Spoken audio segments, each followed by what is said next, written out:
꼭 알아야 할 어제의 뉴스. 지난 2008년 삼성특검은 이건희 삼성그룹 회장이 삼성 임직원 명의의 차명계좌 1000여 개에 4조 5천억 원 규모의 재산을 숨겨뒀다고 밝혔습니다. 삼성은 차명재산을 이 회장 실명으로 전환하고 세금을 내겠다며 공식 사과했습니다. 누락된 세금 등을 모두 납부한 후 유익한 일에 쓸 수 있는 방도를 찾아보자고 하였습니다. 그러나 삼성은 차명계좌의 돈 대부분을 인출하면서 이 회장 실명으로 전환하지 않았고 이에 따라 차명계좌에 부과되는 세금을 내지 않았습니다. 당시 금융당국은 차명계좌가 가공인물이 아닌 주민등록표상 명의로 된 계좌이기 때문에 금융실명제법상 과세 대상이 아니라고 판단했습니다. 그러나 9년 만에 금융위원회가 차명계좌에 대한 유권 해석을 원점에서 재검토하기로 했습니다. 최근 국정감사에서 이 회장의 차명계좌 과세 누락 문제가 다시 불거지자 금융위는 금융실명제법 5조에 따라 이자와 배당 소득에 대해 90%의 세율을 적용해 과세가 가능하다는 입장으로 급 선회한 것으로 확인됐습니다. 민주당 박용진 의원. 그것 자체로 경제정의와 공평과세를 위한 대한민국의 새로운 변화가 시작되는 거다. 저는 그렇게 생각합니다. 금융위는 다만 이 회장의 차명계좌는 금융실명제가 시행된 1993년 이후 개설됐기 때문에 과징금 부과 대상은 아니라고 판단한 것으로 전해졌습니다. 2015년 11월 KB 하나은행은 아이카이스트에 7억 원을 대출합니다. 1년 동안 총 4차례에 걸쳐 모두 21억 9,300만 원을 아이카이스트에 대출해줬습니다. 당시 은행의 대출 추천 의견서입니다. 부채 비율이 80%로 재무 안정성도 양호하다고 평가돼 있습니다. 하지만 불과 2년 전 아이카이스트의 부채 비율은 647%였습니다. 이는 대출을 받기 전에 회사가 보유한 비외관법인의 주식을 관계사에 2배 가까이 비싸게 팔아 큰 이익을 받고 이로 인해 부채 비율이 뚝 떨어진 걸로 돼 있습니다. 하지만 실제 이익을 받는지는 전혀 근거가 없습니다. 김경률 회계사. 특수반 계좌끼리 자기 거래를 한 셈이거든요. 얼마든지 수치를 이제 만들어낼 수 있는 숫자이니까 많이 의심해 볼 만한 그런 거래인 셈이죠. 해당 은행의 대출 관례에도 맞지 않다는 지적이 나옵니다. 제 경험으로 봐서는 이런 대출은 실효이 불가능하다고 생각이 듭니다. 일단은 매출액 대비 대출 금액이 과다하고요. 박근혜 전 대통령이 찾은 창조경제 1호 기업 아이카이스트는 얼마 전 폐업했습니다. 창업자도 수백억 원대 사기 혐의 등으로 이미 구속됐습니다. 무리한 대출을 한 은행이나 그 대출을 보증한 신용보증기금도 큰 손해가 불가피해졌습니다. 민주당 김혜영 의원. KB 하나은행뿐만 아니라 신용보증기금까지 이렇게 특혜 의혹이 있는 것으로 미루어 봤을 때 그 배후에 대한 철저한 조사가 필요하다고 생각합니다. 검찰이 확보한 국정원 대응 문건들엔 당시 검찰에서 파견된 검사들이 관여한 정황이 그대로 담겨 있었습니다. 2013년 10월 검찰 댓글수사팀이 5만 5천여 개의 정치 관여 트위터 글을 원세훈 전 국정원장의 범죄 사실에 추가해달라고 법원에 요청했습니다. 당시 원 전 원장 측 변호인단은 압수수색 과정에서 위법하게 수집된 증거라면서 공소장 변경을 막기 위한 의견서를 수차례 제출했습니다. 그런데 검찰이 최근 확보한 국정원 내부 문건에 따르면 이 같은 의견서 작성에 파견 검사들이 깊숙이 관여한 것으로 드러났습니다. 현안 TF 문건 중 2014년경 작성된 원세훈 전 원장 재판 진행 상황 보고서에는 현안 TF가 2013년 10월 법률보좌관실에 파견 나온 이재영을 팀장으로 하는 실무 TF로도 확대됐다고 기록됐습니다. 보고서에 등장하는 이재영은 2013년 검찰에서 파견 나온 이재영 검사입니다. 보고서가 지칭한 실무 TF의 주요 업무는 원 전 원장 재판부에 제출할 의견서와 증인신문 관련 문건을 작성해 변호인단에게 넘기는 일이었던 것으로 검찰은 파악하고 있습니다. 특히 국정원 내부에 남아있는 TF 작성 의견서 등은 실제 법원에 제출된 문서와 거의 동일한 것으로 전해졌습니다. 이와 함께 또 다른 문건에는 당시 서천호 2차장을 중심으로 구성된 간부 TF가 실제로는 감찰실장을 중심으로 운영됐다는 문장도 담겨 있던 것으로 전해졌습니다. 해당 문건에 등장하는 감찰실장은 장호중 전 부산지검장입니다. 방송 중간에 좋아요를 눌러주시면 새날팀들에게 큰 힘이 됩니다. 미리 감사합니다. 트위터가 진짜 언론입니다. 재밌는 얘기 또 하나만 하겠습니다. 정치 얘기는 이렇게 재미가 있어야지. 이상돈 의원이 참 개념인인 것 같아요. 예. 국민의당의 국회의원 중에 그래도 사람 같은 사람은 이상돈밖에 없다. 그러면서 안철수를 이렇게 평가했어요. 안철수 머리에는 나는 문재인이 싫다. 이런 생각으로 가득하다고. 야, 정확한 판단이에요. 그리고 나서 지금 이제 바른정당과의 합당이 지금 사실상 주저앉은 상태거든요. 반발이 너무 심해가지고. 철수됐죠. 그러다 보니까 안철수 성격에 이게 뒤끝. 이건 아직 시기상조인 것 같아. 우리 정책연대라도 하자. 이렇게 이제 뒤끝을 부리는 거거든요. 거기에 대해서 이상돈 의원이 무슨 정책연대야. 문재인 싫은 사람들 모이는 반문연대지. 이렇게. 대선의 재판이나요? 그렇지. 그런데 왜 안철수가 문재인을 싫어하죠? 자격지심 아닌가요? 싫으면서도 엄청 따라하잖아요. 그러니까 자격지심 같아요. 제가 왜 이 질문을 던졌냐면 안철수가 문재인 대통령을 싫어할 이유가 없어요. 왜냐하면 경쟁 대상도 이제 아니에요. 안철수 경쟁 대상 아니잖아요. 본인은 그렇다고 생각할 수도 있어요. 안 됩니다. 그렇다고 해서 안철수 머리가 내가 지금 문재인 대통령을 디스하면 내 인기가 올라갈 거야 이렇잖아. 근데 안철수가 문재인을 싫어한 만큼 안철수는 인기도가 빠져요. 상대적으로. 예전에 단일화 같은 거 추진할 때 혹시 뺨 맞은 적 있나? 아니에요. 제가 그 얘기를 하려고 하는데. 그런데 대한민국에서 문재인 대통령을 싫어한 놈이 누구죠? 가장 싫어한 놈이? 홍준표, 박근혜. 아니죠. 이명박이죠. 그 다음에 싫어한 놈이 누구죠? 이명박의 아바타. 박근혜죠.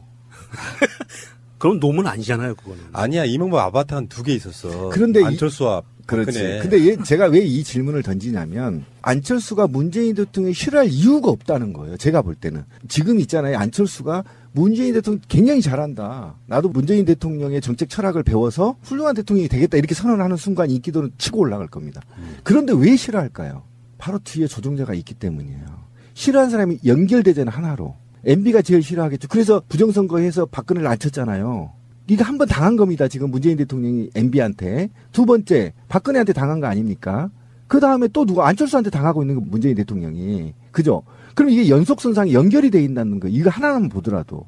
참 나는 안타까워 안철수가. 자기하고 대결할 상대가 아니야 이제. 그 전에는 내가 미워한 거 내가 이해한다니까. 그때는 나도 MB 아바타인가 깨우뚱 했잖아. 그런 말 내가 안 했는데 이제 보면 드러나는 거예요. 지금은 경쟁 상대가 누구냐면 박원순 시장이어야 되고 안희정 도지사여야 하고 이재명 시장이어야 되는 거거든. 지가 붙을 사람이 이 사람들이거든. 예를 들면 그럼 이 사람들과 붙어서 어떻게 정책을 경기도지사처럼 한번 이재명 시장하고 붙어서 내가 같이 떠보자 이렇게 싸워야 되는데 이미 대통령 된 사람을 계속 씹고 있어. 지하고 상대도 안 되는 사람을. 그러면 누군가가 뒤에 있다는 거예요. 제도로서의 민주주의가 흔들리고 구타는 일은 이제 없습니다. 민주주의가 밥이고 밥이 민주주의가 되어야 합니다. 정치적 감각에 있어서 정무적 감각이라고 하죠. 안철수하고 저하고 누가 더 낫습니까? 아이고 비교할 대상이 아니잖아요. 그럼 잘 바꿨으면 좋겠다. 자, 안철수의 세가 안철수를 여기로 온다. 아니 무슨 끔찍한 얘기를 지금. 정치적 분석이랄까 컨설팅 해주는 사람들 또는 측근들은 뭐 하는 사람들인지 모르겠어요. 긍정적 시너지로 가야 돼요. 안철수가 네, 맞아요. 안철수가 대선이 끝나고 나서 단 한마디라도 문재인 대통령 잘한다 이야기 하지 않았거든요. 청와대 한번 밥 먹으러 갔는데도 뚱 해가지고 웃는 꼴을 못 봤어. 입주댕이 툭 튀어나와가지고. 그렇게 부정적인 에너지를 주고 있는 사람은 뭔가 적용용으로 정치권에 탄생한 아바타 같은 느낌이 진짜 드는 거예요. 박지원이나 정동영 이런 사람들이 반발하는 이유가 뭐예요? 국민의당으로서는 사실 생각해보면 바른정당과 연대한다는 거는 기반이 호남인데 수도권의 지지가 일부 있기는 한데요. 그거는 총선 때의 표분석에 전 지나지 않는다고 생각하거든요. 유의미하게 정치 세력으로서 남아있으려면 호남을 지키는 전략에서 수도권으로 가야 되는데 호남은 포기하는 전략으로 가고 있는 거야. 바른정당과 연대는. 여론조사가 기가 막힌 게 나왔잖아요. 그때 당시에. 바른정당과 연대하면 지지율은 이렇게 올라가. 근데 사람들이 모르고 있던 숨은 헤드라인이 있었다고. 그러면 민주당 지지율이 최고치로 올라가요. 그럼 58% 60% 가까이 육박해버린단 말이야. 그런 관점에서 봤을 때 안철수가 이렇게 오기의 정치하면 안 됩니다. 오기의 정치라는 것이 뭐 별다른 거 있겠어요? 득과 실도 없어. 단 자기가 오기와 목리를 부림으로써 정치적인 존재감만 과시하고 있는 거예요. 스스로 고사되고 있는 겁니다. 이것을 국민의당 관계자분들은 빨리 캐치를 하셔야 됩니다. 제가 이렇게 고언을 드린 이유가 뭐겠습니까?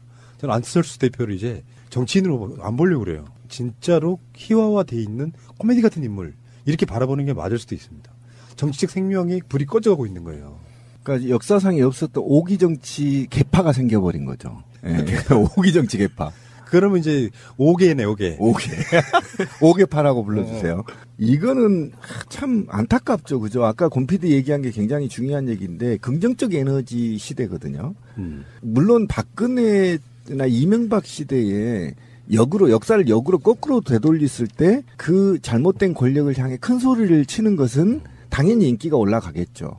그런데 지금 상식의 시대를 맞이해서 그들이 망쳐놓은 나라를 잘 토대를 만들어 가고 있는데 거기다 대고 자꾸 디스를 하면 이 사람은 계속 욕 처먹고 고립돼요. 당내에서도 고립돼. 보세요. 바른정당과 국민의당이 합치면 60석 확보하겠다 이 수치적 계산에 빠져가지고 선언했다가 다시 또 철수했잖아요. 이게 아무리 계산해도 40석도 안 나온다는 거 아닙니까?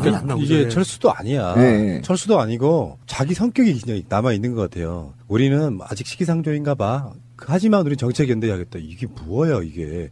정책적으로 맞아야 연대를 하지.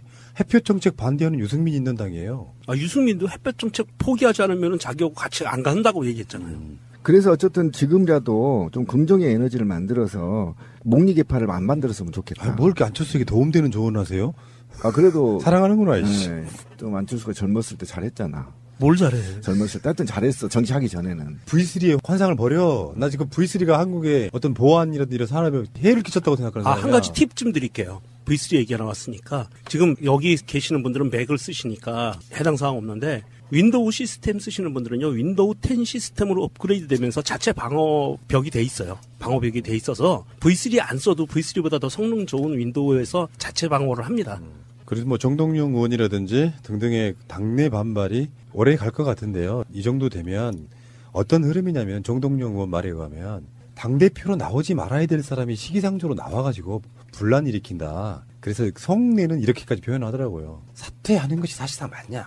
이 정도 되면 당내 지도력이 없어지는 거고, 그 명정님도 그 자료 보셨겠지만 그 지구당 위원장들 이제 바른정당과 합당의 그 전초 작업으로 사퇴시켜 놓았던 거 보니까 그것도 왜곡을 엄청 시켰더만요. 조작이죠, 조작. 네, 조작 수준이었어요. 조작당이죠, 완전히. 지역 위원장들이 거의 대다수가 사퇴한 것처럼 이야기를 했지만 알고 보니까 사퇴한 사람이 거의 없는 상태. 성명서까지 냈잖아요. 그래서 지역 위원장이. 그러니까 저는 참 안타까운 게 뭐냐면 지난 9년 동안 너무 국민들이 상처를 많이 받았잖아요, 정치에. 그러면 지금은 저렇게 헤게모니 싸움 할 게 아니라 이합집산 생각이나 하고 있을 게 아니라 국회를 좀 정상화시켜서 정말 국민의 삶이 그동안에 망가진 걸 실질적으로 좀 정치를 했으면 좋겠다. 좀 진지하게 국민의 우리나라를 어떻게 건설할 것인지 또 헌법 어떻게 개헌해야 할 것인지 그다음에 적폐들은 어떻게 청산할 것인지 그다음에 촛불 민심이 요구한 100대 과제는 어떻게 해결할 것인지에 대해서 여야를 막론하고 좀 진중하게 안정적으로 국회가 운영이 됐으면 좋겠다. 근데 안철수가 거기에 야권에서의 어떻든 선두주자를 좀 내세워서 국회에서 일하는 안철수 모습을 좀 보고 싶다.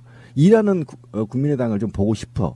그러면 바른정당도 들어올 것이고 그러면 혼자 나가서 놀고 있는 자유한국당 들도 어느 순간에 들어올 겁니다. 그러면 정말 모처럼 만에 훌륭한 대통령 만났잖아요. 그리고 이것이 독선적으로 나가지도 않잖아요. 지금 대통령이 민주적으로 굉장히 지금 과도할 만큼 민주적 절차를 지켜가면서 지금 끌어내고 있단 말이에요.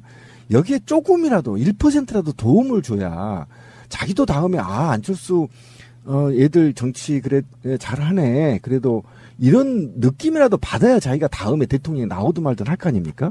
이런 식으로 가면요 4년 안에 분해돼 버려요 안철수. 그러니까 너무 안철수 씨를 위하는 쪽으로 가지 마시고요. 아니 저는 솔직히 위하는 마음인 거예요. 어차피 정치권에 들어왔기 때문에 다당제 찬성론자로서 키워주고 싶다는 겁니다. 싹수가 노랗다고 그러고요. 우리 동네에서는 그런 걸 보고 이렇게 표현해요. 오가지 피지 마시게요.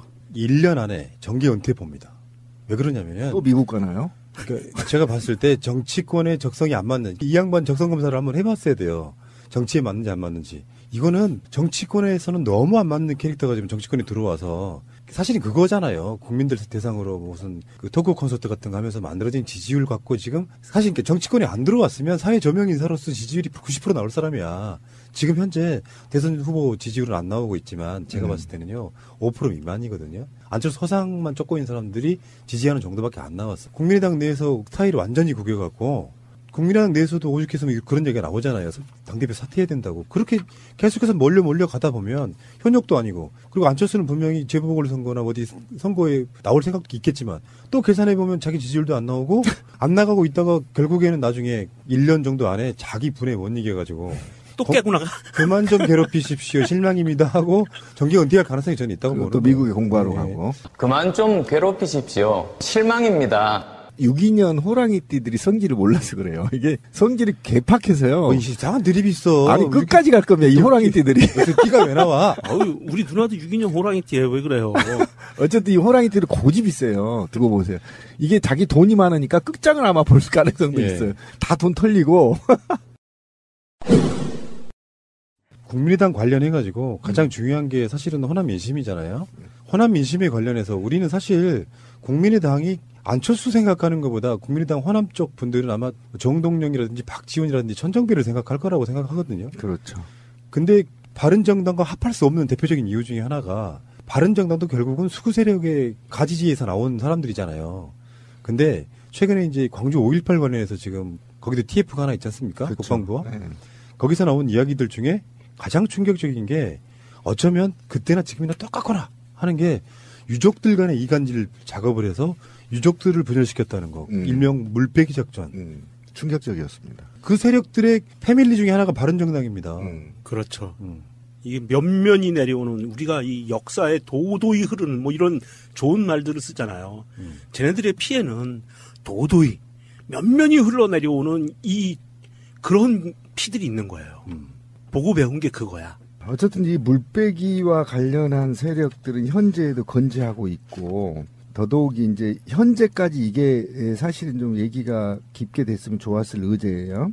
근데 이게 지금 그동안의 의혹으로만 제기했던 CIA도 동조를 했다는 거 아닙니까? 이 문건이 지금. 이제 이것까지 거론이 돼서 저는 분명히 말하지만 당시가 지금 시간이 지났다 하더라도 미국 CIA가 공범이라는 것을 진상조사해야 돼요.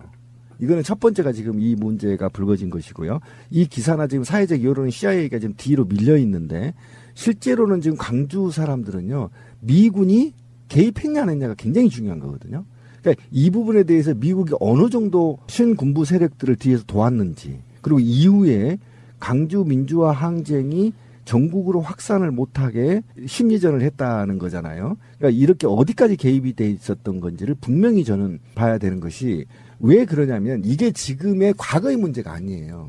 5.18의 음해와 모략은 지금도 이루어졌고요. 이명박 정부에서 계속 지속적으로 이루어졌거든요. 그러면 국정원 내에 장학생이라고 불리우는 자들이 정책을 생산했다는 거 아닙니다. 지난 9년 동안 전라도를 비하하고 5.18을 폄훼하고 뭐 선상이다 막 이런 말들을 홍어조 다 만들어낸 거 아닙니까?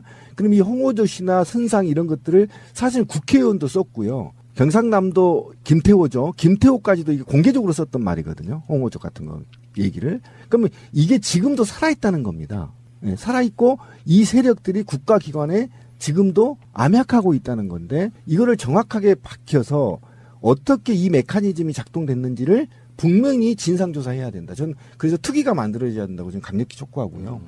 정말 저 충격적이었습니다. 사실 이 CIA 관련된 부분은 우리나라가 할 수 있는 게 별로 없어요. 진상조사에 관계된 부분은 CIA가 한 것은 정확하게 올해 2017년으로부터 18년 뒤에 정보가 100% 공개가 됩니다. 그때까지 기다리는 수밖에 없어요. 100% 알기 위해서는. 지금 현재 세월호랑 아주 유사해요. 네. 그 세월호 유가족들 이간질 프레임도 아시는 분들은 알고요. 협조 잘해주는 사람들은 뭐 지원해주는 뭐 이런 방향으로 가서 그렇죠. 묻어버리려고 하는. 그러다 보니까 시민사회에서도 신비님이 더 잘 아시겠지만 세력들 간에 이간질 시켜가지고 이렇게 갈라놓는 거 최근에도 우리가 목도하고 있는 겁니다. 그렇죠. 똑같은 스킬이에요. 스킬이죠. 이왕 당신네 가족 죽은 거 협조 잘하면 지원 더 많이 해줄게. 그러면서 이 사람들을 앞잡이로 내세워가지고 저항하고 진상규명 요구하는 사람들 압박하고 협박하는 형태로 이 짓을 해왔던 세력이 지금도 똑같은 걸 하고 있다고 보면 우리는 그걸 위기의식 느껴야 됩니다. 당연히 그렇죠. 왜 역사가 청산되지 않는가를 그냥 그대로 보여주는 거잖아요. 새가 날아든다는 여러분들의 하트를 먹고 삽니다. 잊지 않으셨죠? 에피소드 제목을 누르고 플레이가 되면 오른쪽 위에 하트를 꾹 눌러주세요. 오늘도 감사합니다. 더 많은 분들이 들을 수 있도록 하트 꼭 눌러주세요.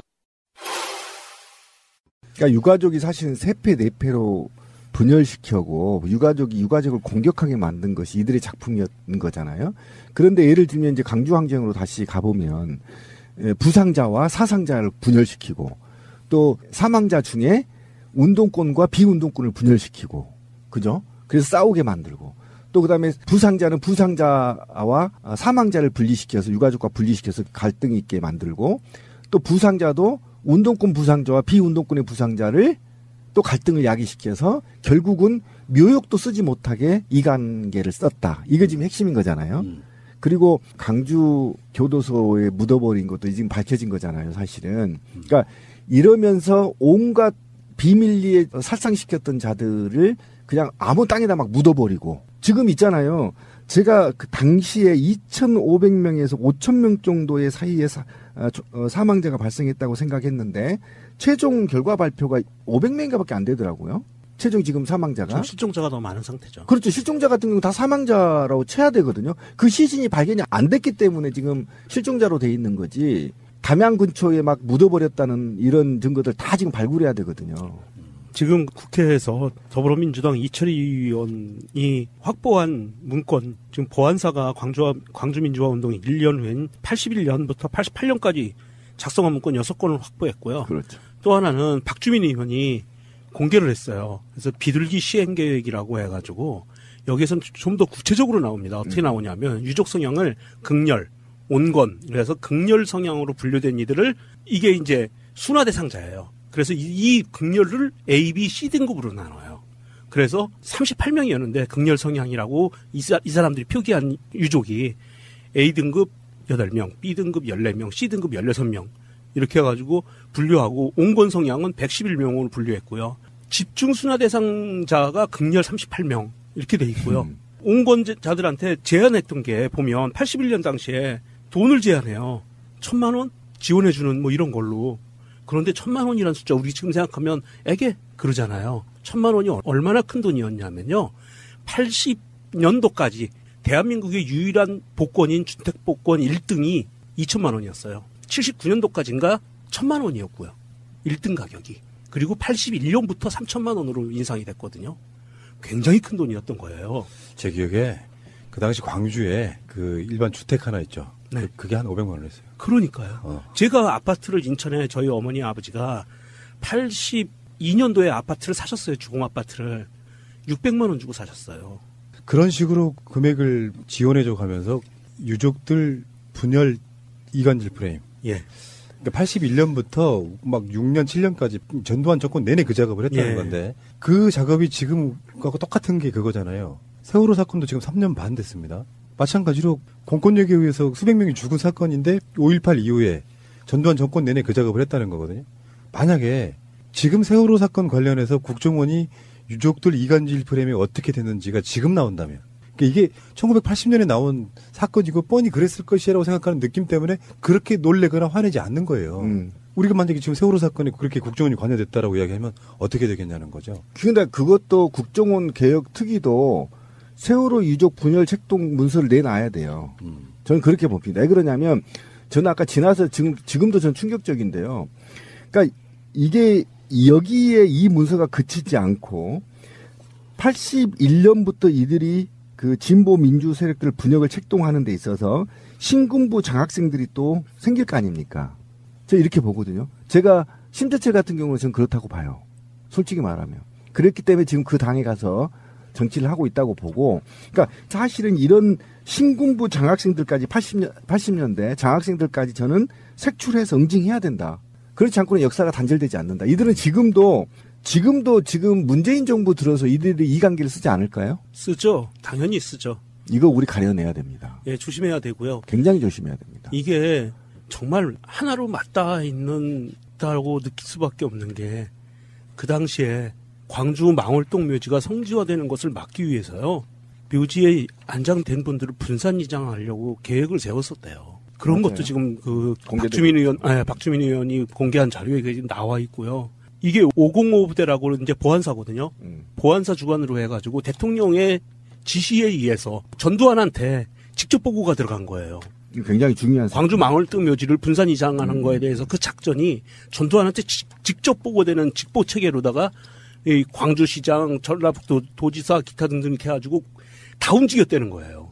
그랬는데 우리 세월호 보세요. 이상하게 일반인 사망자와 학생 사망자가 다르잖아요. 그렇게 분산됐잖아요. 그리고 먼저 나온 사람과 미수습과 분열시키고. 이게 완전히 그거 닿아서 똑같은 작전들을 펼쳤던 거예요. 얘네들이. 그 기법 그대로. 그래서 저는 세월호 관련해서 심리전 계획서를 지금 당장 내놔야 된다. 국정원이. 그래야만 세월호 진실이 온전하게 바뀔 수 있고 이후에 이것들이 다시는 반복되지 않는 제도를 마련해야 된다. 그래서 지금 내놔라. 알겠습니다. 정말 비열한 세력 이야기였습니다. 자유한국당의 행태를 보니 문재인 정부를 망칠 수만 있다면 아예 대한민국을 통째로 마비시키는 일도 서슴지 않을까. 자, 오늘 아주 특별한 인터뷰 한번 하겠습니다. 일단 제가 이분을 소개를 좀 해드리고 싶은데요. 광주, 문재인 대통령이 사랑하는 광주, 문재인 대통령이 이제 시구도 하셨고요. 광주에서의 반응은 정말 폭발적이었는데 그 광주에서 광주 민심이 문재인 정부 잘한다고 하고 있는 거냐, 내년에 있을 지방선거는 어떻게 되는 거냐 하는 광주 민심을 직접 들어보기 위해서 광주에서 죄송합니다. 이런 표현은 근데 재밌으라고요. 공수해 왔습니다. 공수. 이번 대선 때 문재인 후보 관련해서 광주에 있는 시민캠프의 조직총괄본부장도 하셨고요. 얼마 전까지는 광주시의회 의원도 하셨고요. 지금 현재는 포럼 광주의 공동대표로 계시는 우리 이춘문 대표님 어서 오십시오. 네, 반갑습니다. 변방에 있는 저까지 이렇게 불러주셔서 고맙습니다. 이것이 진정한 지방 분권이죠. 그렇죠. 네, 그렇게 생각하고 있습니다. 잘생기셨어요. 아이고, 안 보인다고 마음대로 말씀하시죠. 문재인 대통령 닮으신 것 같아요. 국회에 오신 이유가 있으시죠, 지금? 원래는 좀 더 빨리 올라가겠는데요, 여기를. 1타 2피라고 온 김에 이제 저도 이제 여기 와버렸습니다. 오늘 5.18 등 민중항쟁 정신 헌법 전문 수록을 위한 국민운동 전국본부 발족식을 하기로 했어요. 왜냐하면 이제 문재인 대통령께서 5.18 이런 민중항쟁 정신을 전문에 담기로 했지만 그건 좀 선언적 의미고 실제적으로 현장에서 그런 흐름들을 좀 잡아주고 그런 요구들이 좀 수렴이 돼야 이거 실제로 좀 반대하는 사람들 좀 설득하기도 좋고 뭐 그럴 것 같아서 저희들이 작은 움직임이나마 하기로 해가지고 오늘 그 발대식 참석자 왔다가 교묘하게 시간이 맞아서 이렇게 좀 좋은 시간 가졌습니다. 정말 좋은 일 하시네요. 저나 저 신비님 같은 경우에도 현장에서 5.18 직접 봤던 사람들이라 광주에서 올라오셔가지고 이런 운동 하신다는 것 자체가 굉장히 감동스럽고요. 문재인 대통령의 공약이기도 하고. 그리고 지금 이 시간부터는 사투리로 인터뷰하겠습니다. 아따 잘생겨버렸어. 저도 사투리 잘 하고 싶은 대로 하겠습니다. 한국이라고는 땅덩어리가 좁다면 되게 좁지만 또 크다면 엄청 커요. 지방마다 문화가 다르고 생각이 다르고 그런 것들이 있잖아요. 근데 아주 간단하고 가볍고 쉽고 재밌는 질문부터 한번 해볼게요. 혹시 야구장 가셨어요? 예, 저는 뭐 별로 갈 생각이 없었는데 아는 사람이 표를 4장인가 끊어가지고 한 2장 여분이 있다고 그래서 가자겠는데 그래서 한 6시 15분 전에 카톡이 들어왔어요. VIP께서 거기 참석할 가능성이 있다. 엠바고다 그래서 뭐 엠바고는 아니나 그거 우리도 다 알고 있어요. 나중에 보니까 이제 싹 오셨더라고. 그래서 오해가 끝나고 나서 가셨다냐 하고 봤더만 김동준 여사님하고 둘이 거기서 손 흔들고 있더라고. 야구장에 있던 사람들이 한 22,000명 들어왔죠. 빽빽이 찼으니까 야구 안 보고 잠깐 그 뒤에 돌아보면서 한 10여 차례 문재인 연호 하시더라고요. 기분이 좋았습니다. 그 사람도 기분이 굉장히 좋았어요. 또 현장에 계셨구나. 계속 보고 계시더라고. 관람을 하고 계셔서. 그렇습니다. 거의 다 보고 가시지 않았어요? 그랬을 거면 아니 오해 이제 끝나고 나니까 그 안으로 들어가시고는 안 보이더라고요. 왜 그냥 그때 졌거든요. 게임을 이겼으면 훨씬 더 좋았어요. 5대0으로 지고 있다 나중에 이제 3점을 뽑아서 결국은 5대3으로 졌습니다. 쑥스럽기도 하고 그래서 아마 들어가지 않았나. 그 역사 현장에 계셨다는 게 저는 굉장히 부럽고요. 요즘도 타이거가 있나요? 그때 타이거즈 옷을 이제 전통 좀 초창기 옷이라 입고 나오셨더라고요, 처음에. 근데 나중에 계속 그걸 입으면 두산에서 이제 문제제기 하죠. 그렇죠. 그러니까 갈아입어야지. 해태에서 나중에 기아로 넘어가요. 타이거스라는 이름을 똑같고. 문재인 대통령은 국가대표팀 점포 입으셨고, 김정숙 여사님은 타이거스 유니폼을 입으셨어요, 뒤에. 훌륭하시네요. 네. 어쨌건 그 현장에서 보면은 중계로도 보니까, 객석이 거의 폭발했더만요. 소리 지르고. 이게 저는 이렇게 생각했거든요.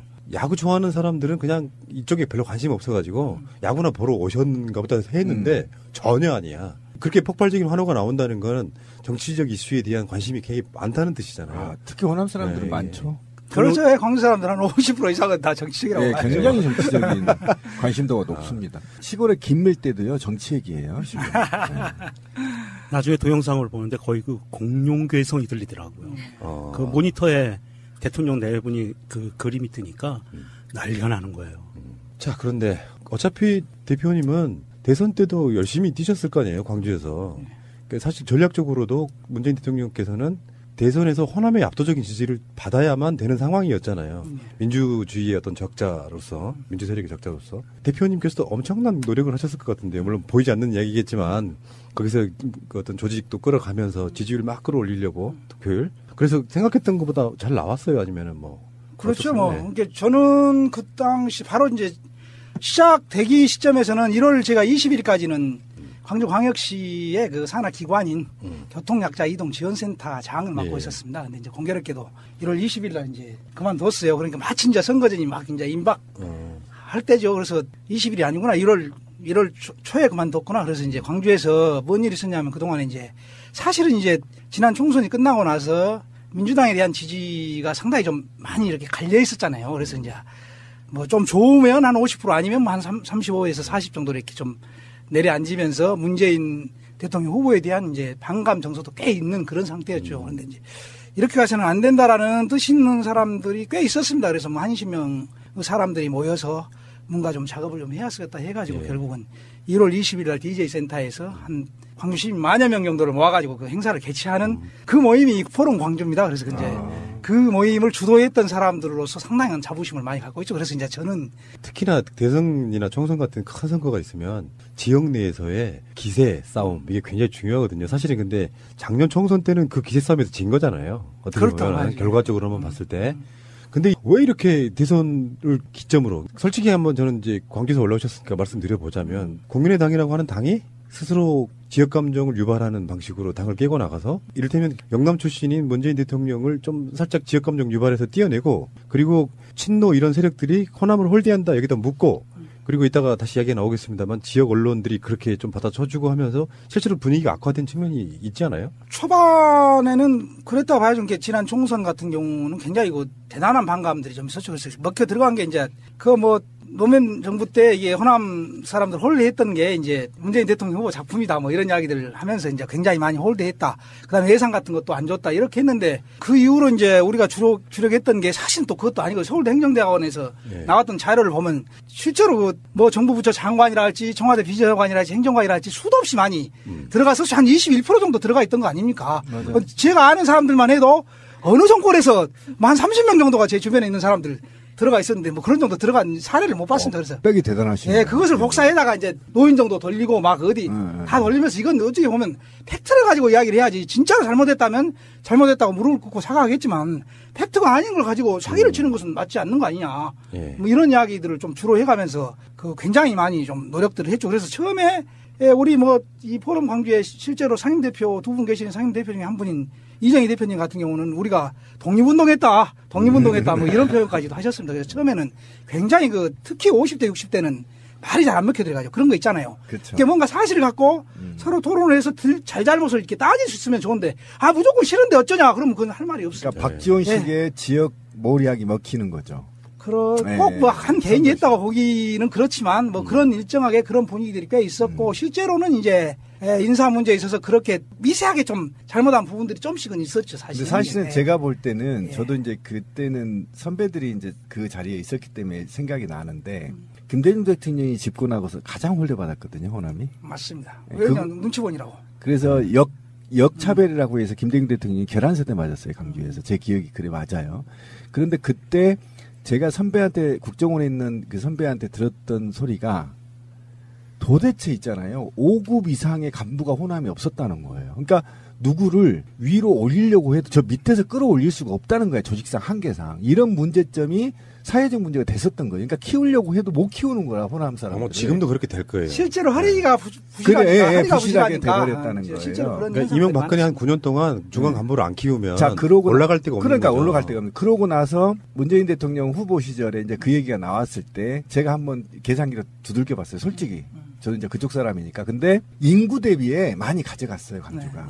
인구 대비로 따지면 솔직히 말하면 강주가 그동안 어느 정권이었던 요직이 있었어요. 인구 대비에 맞춰서. 그런데 강주가 갖고 있는 정치적 상징만큼 받지를 못했지만 어쨌든 인구 대비만큼 꾸준히 받아갔다는 게 정설이었거든요. 근데 이제 김대중 정부는 좀 부족하다. 노무현 그렇죠. 시절 한 21% 뭐 이렇게 됐는데 이명박 박근혜 정권 들어오면서 11%대로 딱 떨어지고 거죠. 장관은 한 자리도 못 하고 이러다 보니까 이제 분노가. 근데 그 분노를 거지. 교묘하게 이용을 문재인으로 더 씌워버린 거예요. 근데 실제적으로 이제 우리 같이 이제 일상생활을 하면서 살아가는 이런 사람들한테는 그게 뭐 자리를 차지하고 안 하고가 그렇게 중요하지 중요한 않죠. 문제가 아니에요. 왜 그러냐면 고작 해봐야 제일 가까이 가는 게 검찰이나 그렇죠. 뭐 이제 군대나 뭐 경찰이나 이런 데서 나름대로 그 찬물에 발 담고 열심히 공부해서 양지를 살아왔던 사람들한테 가는 그런 거 아니겠습니까? 근데 우리가 제일 크게 느끼는 것은 사람 차별을 하는 것, 마음적으로 이게 좀 동조를 해주는 거 이런 걸 원하는 거지. 이게 뭐 자리 하나 주고 안 주고 이런 게 사실은 그렇죠. 맞습니다. 시민들 마음속에 있는 건 아니에요. 사실은. 그러니까 광주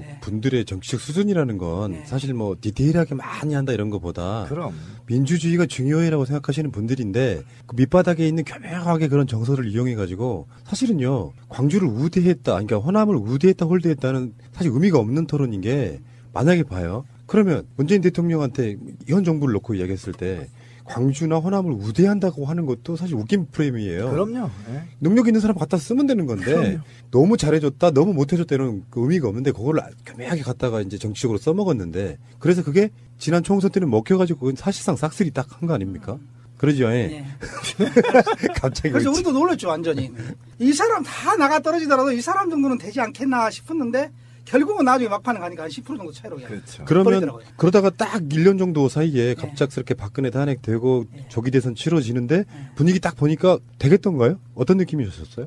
12월 말까지는 상당히 어려운 느낌이 좀 있었습니다. 12월 말까지는 어려운 느낌이 좀 있었는데 1월 달부터는 이제 여러 군데 이제 조직들이 좀 되살아나고 그다음에 이제 여러 가지로 이렇게 파악을 해봤을 때 완전하게 이렇게 합일되는 건 아니지만 그래도 문재인 후보만큼 광주 시민이랄지 아니면 우리 대한민국에서 그래도 좀 정의롭게 그게 뭐 어떤 기준인지는 모르지만 내 느낌상 정의롭게 살아가려고 노력하는 사람들과 함께 해왔던 사람이 누구냐. 그렇지. 그리고 이 더러운 나라 꼴을 만들어놨는데 이 나라를 그래도 조금이라도 좀 바르게 세울 사람이 누구냐 하는 이런 이야기들이 좀씩 그 바닥에서 좀 퍼져나가면서 그래도 좀 부족한 듯 하지만 문재인만큼 더 나은 사람이 누가 있냐. 예. 이제 이런 흐름들이 좀 있었다고 봐요. 근데 이제 이런 분석도 있어요.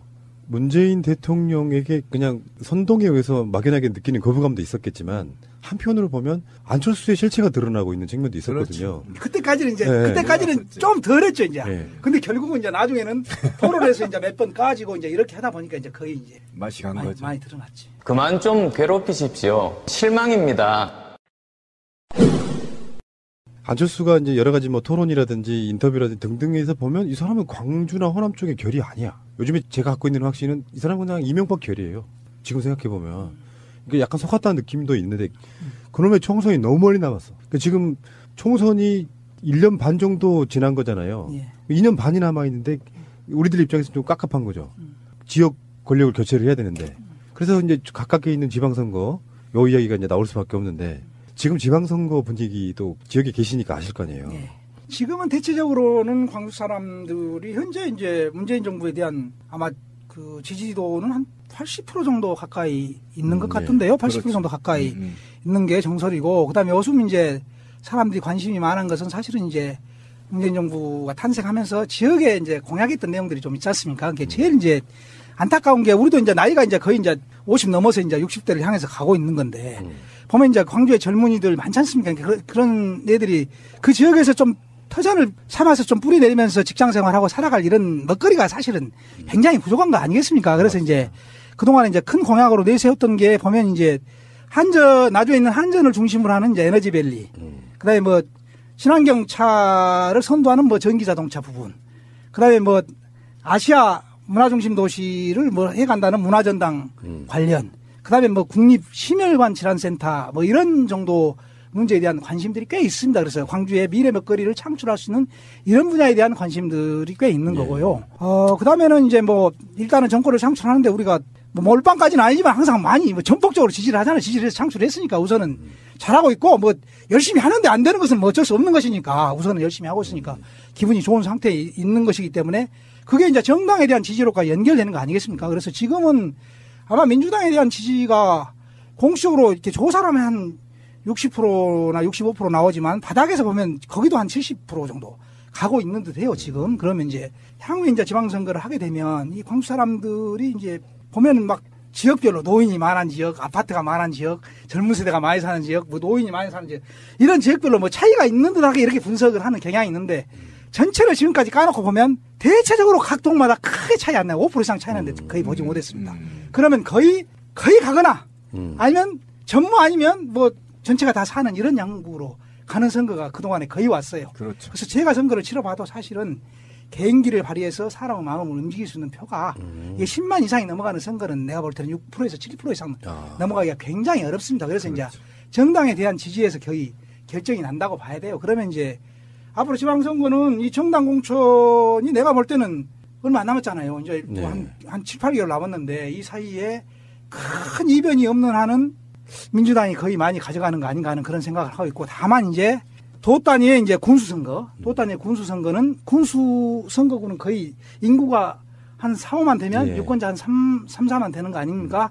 거기를 한 4년 동안 잘 갈고 닦았다고 한다면 거기는 이제 이 국민의당에 가까운 사람들도 될 수 있는 소지가 있는 거죠. 근데 이제 이상한 게 거의 국민의당적 성향을 갖고 당선된 이 군수들이 많지만 그 타임이 움직일 만한 타임이 없었어요. 그래서 전부 다 민주당 당적을 거의 그대로 갖고 있는 겁니다. 지금 상태에서. 양다리 걸치고 있네. 그래서 이제 가깝기는 현재는 국민의당 국회의원하고 가까운 군수들이 많지만 결국은 이제 민주당 경선을 준비하는 사람들이 꽤 많다고. 굉장히 딜레마네요. 아니, 그게 이제 이런 게 있어요. 우리가 명확히 이제 분석을 해야 되는데, 그러니까 대선과 대통령의 인기도 하고 지선과 총선은 달라요. 그러니까 지선과 저보다도 잘 아시겠지만 지선과 총선은 조직 싸움이거든요.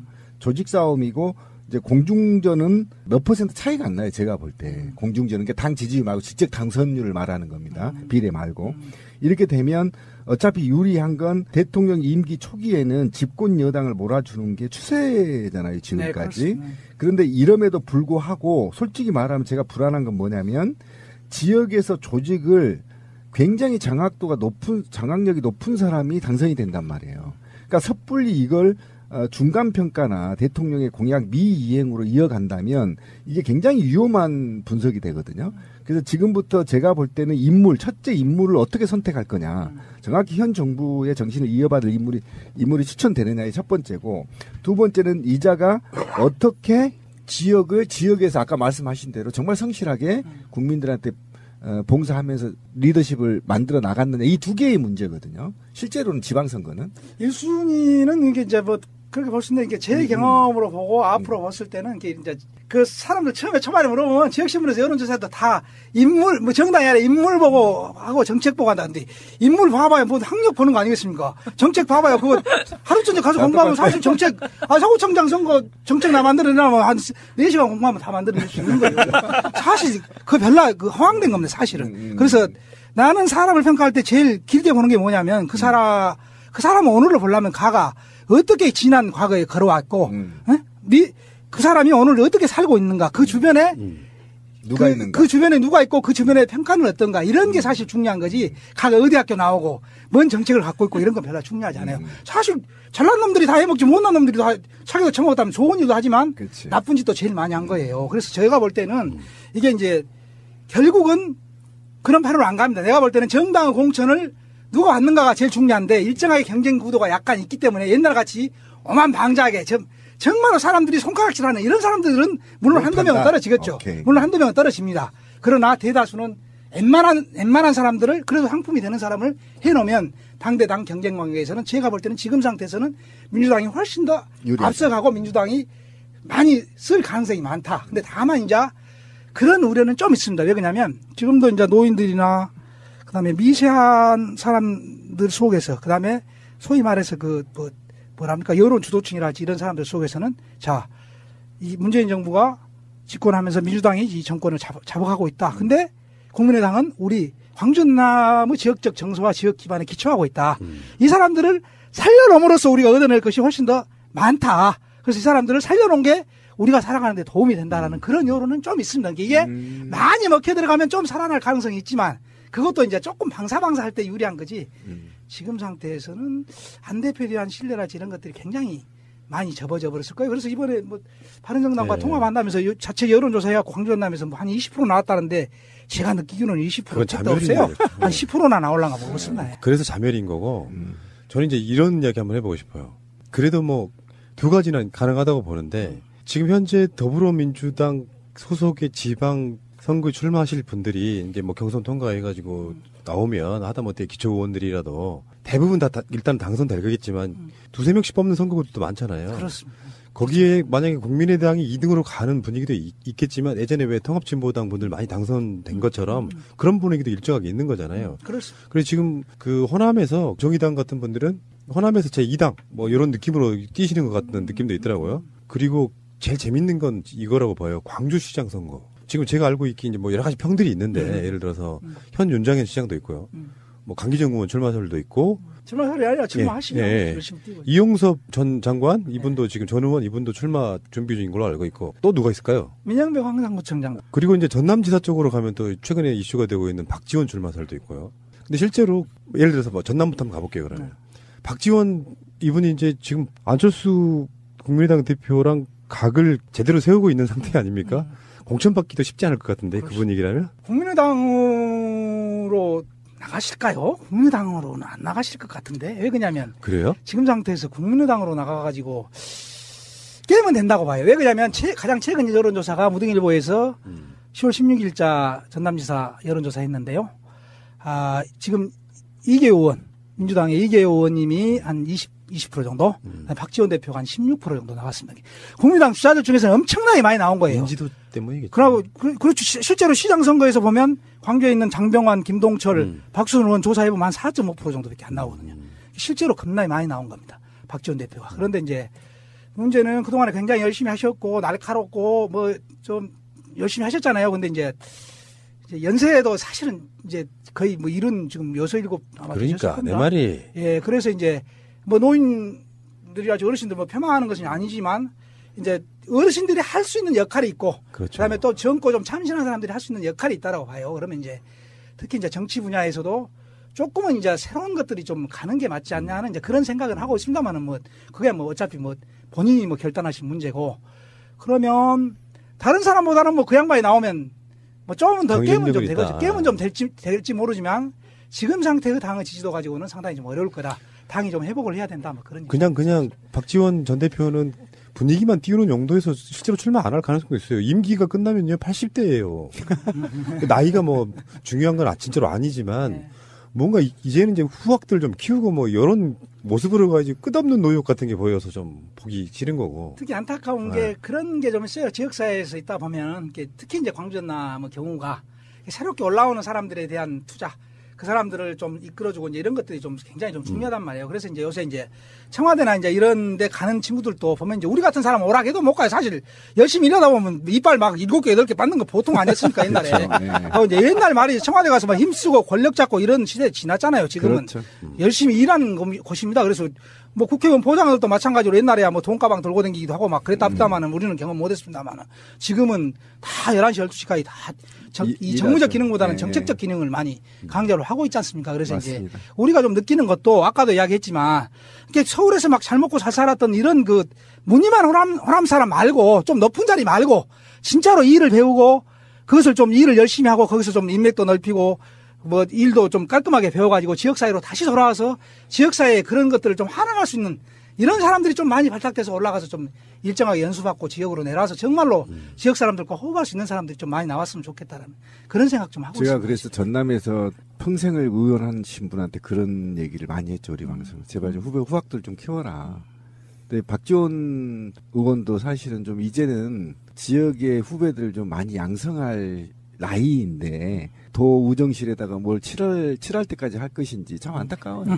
보십시오. 근데 이제 그게 문제예요. 정치를 했던 사람들이 대부분 이제 우리가 판에서 이제 이야기를 하면 그 한 90%는 모자란 놈들이고 10%는 지가 좀 똑똑하다고 생각하는 사람들이라고 이렇게 이제 우리 내부에서도 그런 이야기를 해요. 이게 뭔 안 모자라면 욕 티지에 먹으면서 뭐하라 그 자기 돈 써가면서 정치하냐 이제 그렇죠. 이런 이야기를 해서 하는데 그 시점을 사실 이 정치를 하다 보면 90% 이상은 자기가 떠나야 할 시간을 잘 모릅니다. 맞아요. 떠나야 될 때 떠나면 얼마나 뒷모습 아름답고 박수받고 그럽니까. 근데 대체적으로는 다 권력이 쫙 밑자락까지 꼬락지던가 아니면 가진 돈 다 털어놓고 아무것도 할 수 없을 때 그냥 그만둬요. 마약이죠, 마약. 90% 이상이.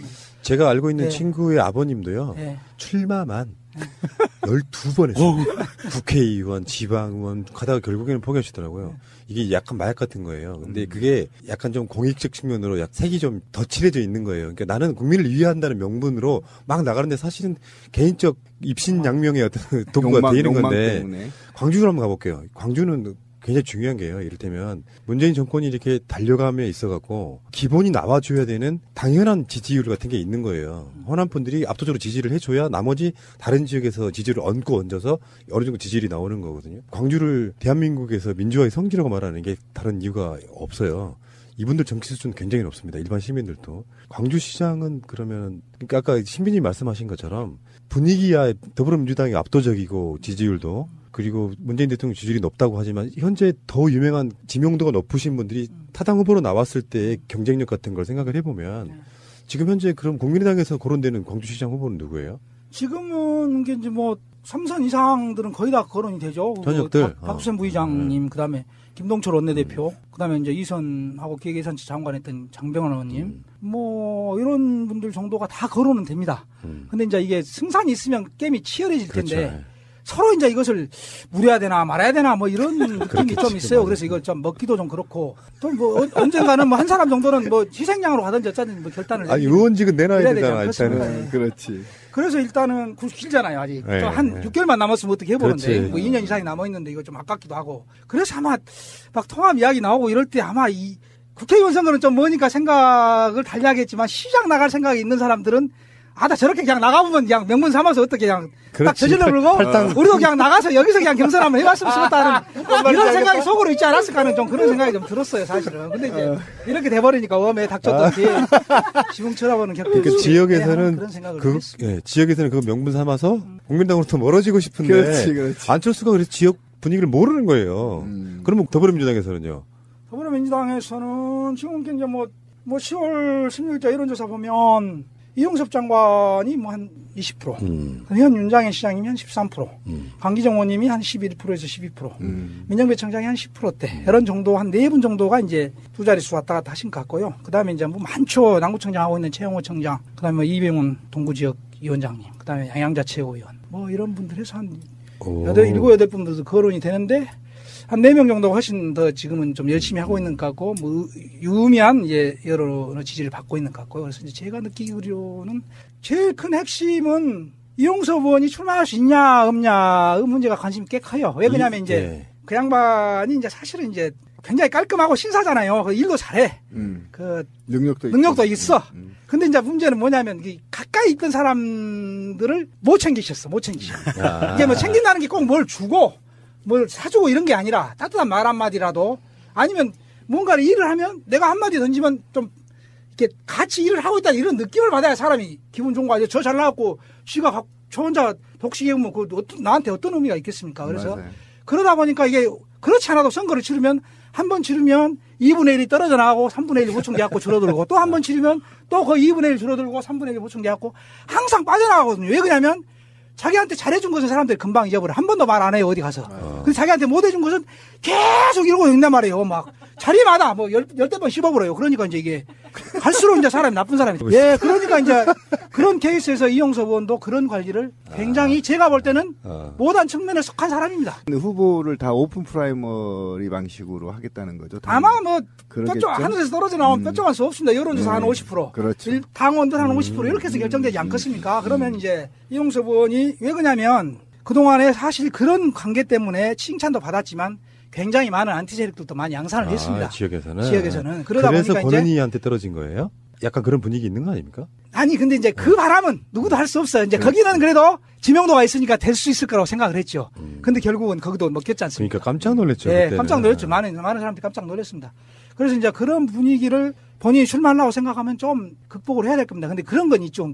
왜 그러냐면 이제 그런 분위기가 있으면서 사실은 능력은 있는데 그런 문제들이 많아서 좀 인기가 좀 시들해지고 있는 참이었어, 사실은. 근데 이제 이 정부 들어서면서 지금 그래도 제일 큰 자리로 발탁해 간 거 아닙니까? 일자리위원회 부위원장. 그러니까 그래도 광주 전남에서는 이 양반이 인물인갑다 하는 이런 판단들이 조금은 있어. 제일 큰 변수가 제가 볼 때는 광주시장 변수에서 이용섭 의원이 출마할 수 있냐 없냐. 본인도 상당히 좀 괴로울 겁니다. 그러니까 이걸 가 말아. 왜 그러냐면 이게 완전히 압도적인 것도 아니거든요. 사실은. 그렇죠. 그렇잖아요. 한 20, 30% 차이가 팍 나불면 이게 안심할 수 있는데 뭐 기껏해면 한 10여 % 차이 나는데 이건 언제 엎어질지 모르는 겁니다. 사실은. 이게 또 그러고 사람이 여럿이 있을 때는 그렇게 되는 거지만은 또 1대1로 딱 뭐 단일화한다 할지 이렇게 해서 1대1로 붙여놓으면 또 그것도 장담 못하는 거고. 맞아요. 예. 그다음에 본인은 고급 관리를 쭉 해와놔서 내심으로는 아마 지역의 시장보다는 좀 더 이렇게 국정을 좀 운영하는 이런 자리에서 기여할 수 있으면 좀 하는 게 좀 좋지 않나 이런 생각도 안 들어가봐서 잘 모르겠습니다만은 예. 그 양반이 원래 그 실무 타입이잖아요. 일 잘하시니까. 그런 생각도 좀 있을 것 같고 그래서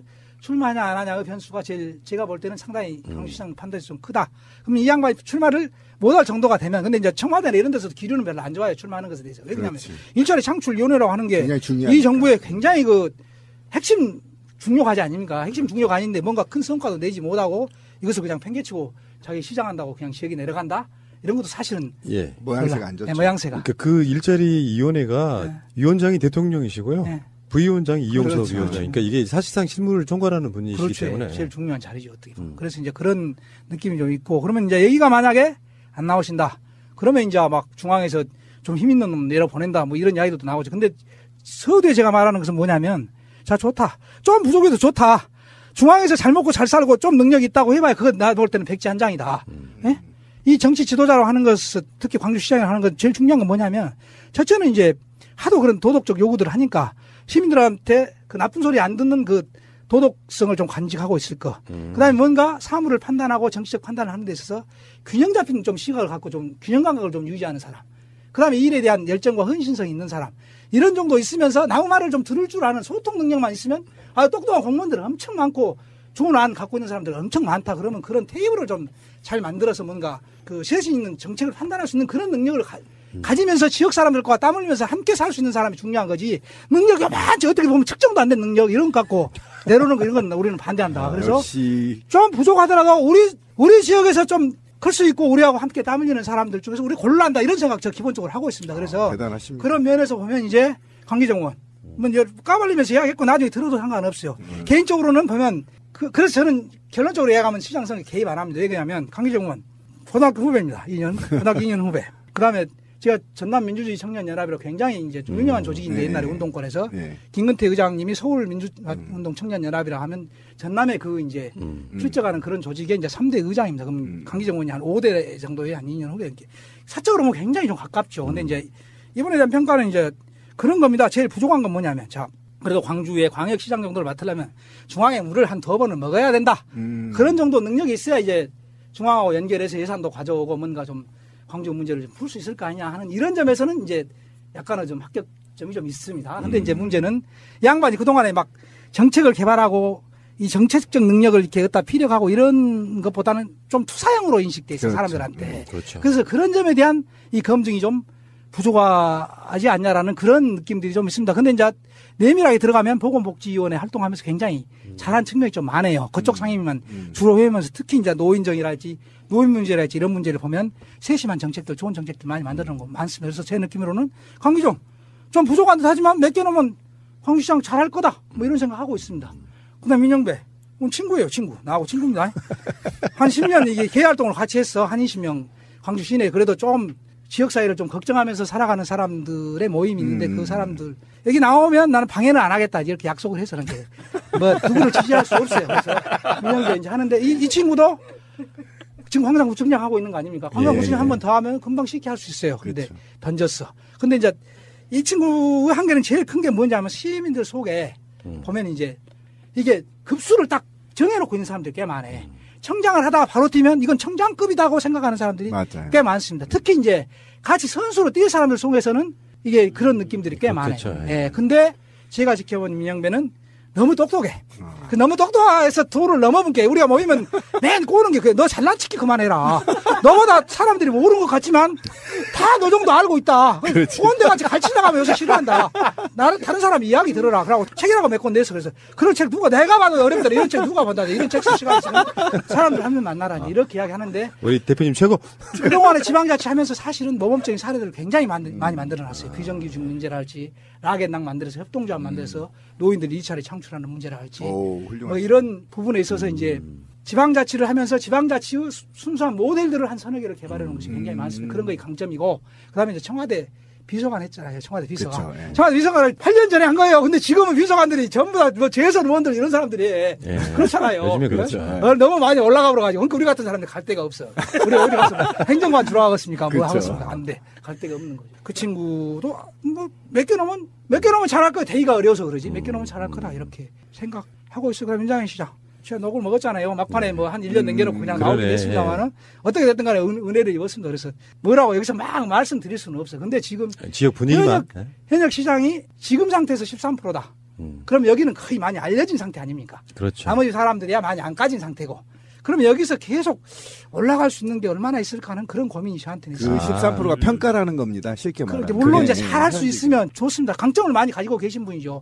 참 서민적이고 겸손하시고 그 철학 이런 거 좋긴 하지만 그동안에 이제 행정을 유지해 가시면서 이제 이 행정 통솔력이랄지 이런 것에 대한 이제 많은 우려들을 좀 많이 갖고 있었던 측면들이 좀 있어서 좀 걱정이 되는데 그런더라도 현역이 갖고 있는 이 프리미엄과 파워가 있기 때문에 아마 뭐 3파전, 4파전을 게임은 서로 간에 할 수 있는 그런 무대는 만들어졌다. 뭐 그렇게 저는 보고 있습니다. 아까 얼핏 지나가신데 양양자 최고도 그런데요? 본인이 나오긴 했습니다. 출마하신다고요? 기자회견까지 하신 것 같은데 공식적으로 안 했는가 뭐 돌아다니십니다. 열심히. 그렇구나. 그 초반에는 어디 여론조사 잘못된 거 초반에 한 12%가 나왔었어요. 그러니까 그때 더 아마 탄력을 받았던 것 같은데 지금 조사하면 한 5%대로 좀 빠져 있어요. 우리 어머니 지역구가 양양자 최고 지금 지역구거든요. 뭐 그런 저런 것들을 이렇게 봤을 때 지금 현재 분위기라 그러면 당내 예선 통과가 가장 어렵겠죠. 그렇습니다. 근데 아까 말씀하신 것 중에 지금 우리가 왜 정치인들이 또 더더욱이 진보 민주 세력들이 광주 민심을 몇 % 안 되거든요.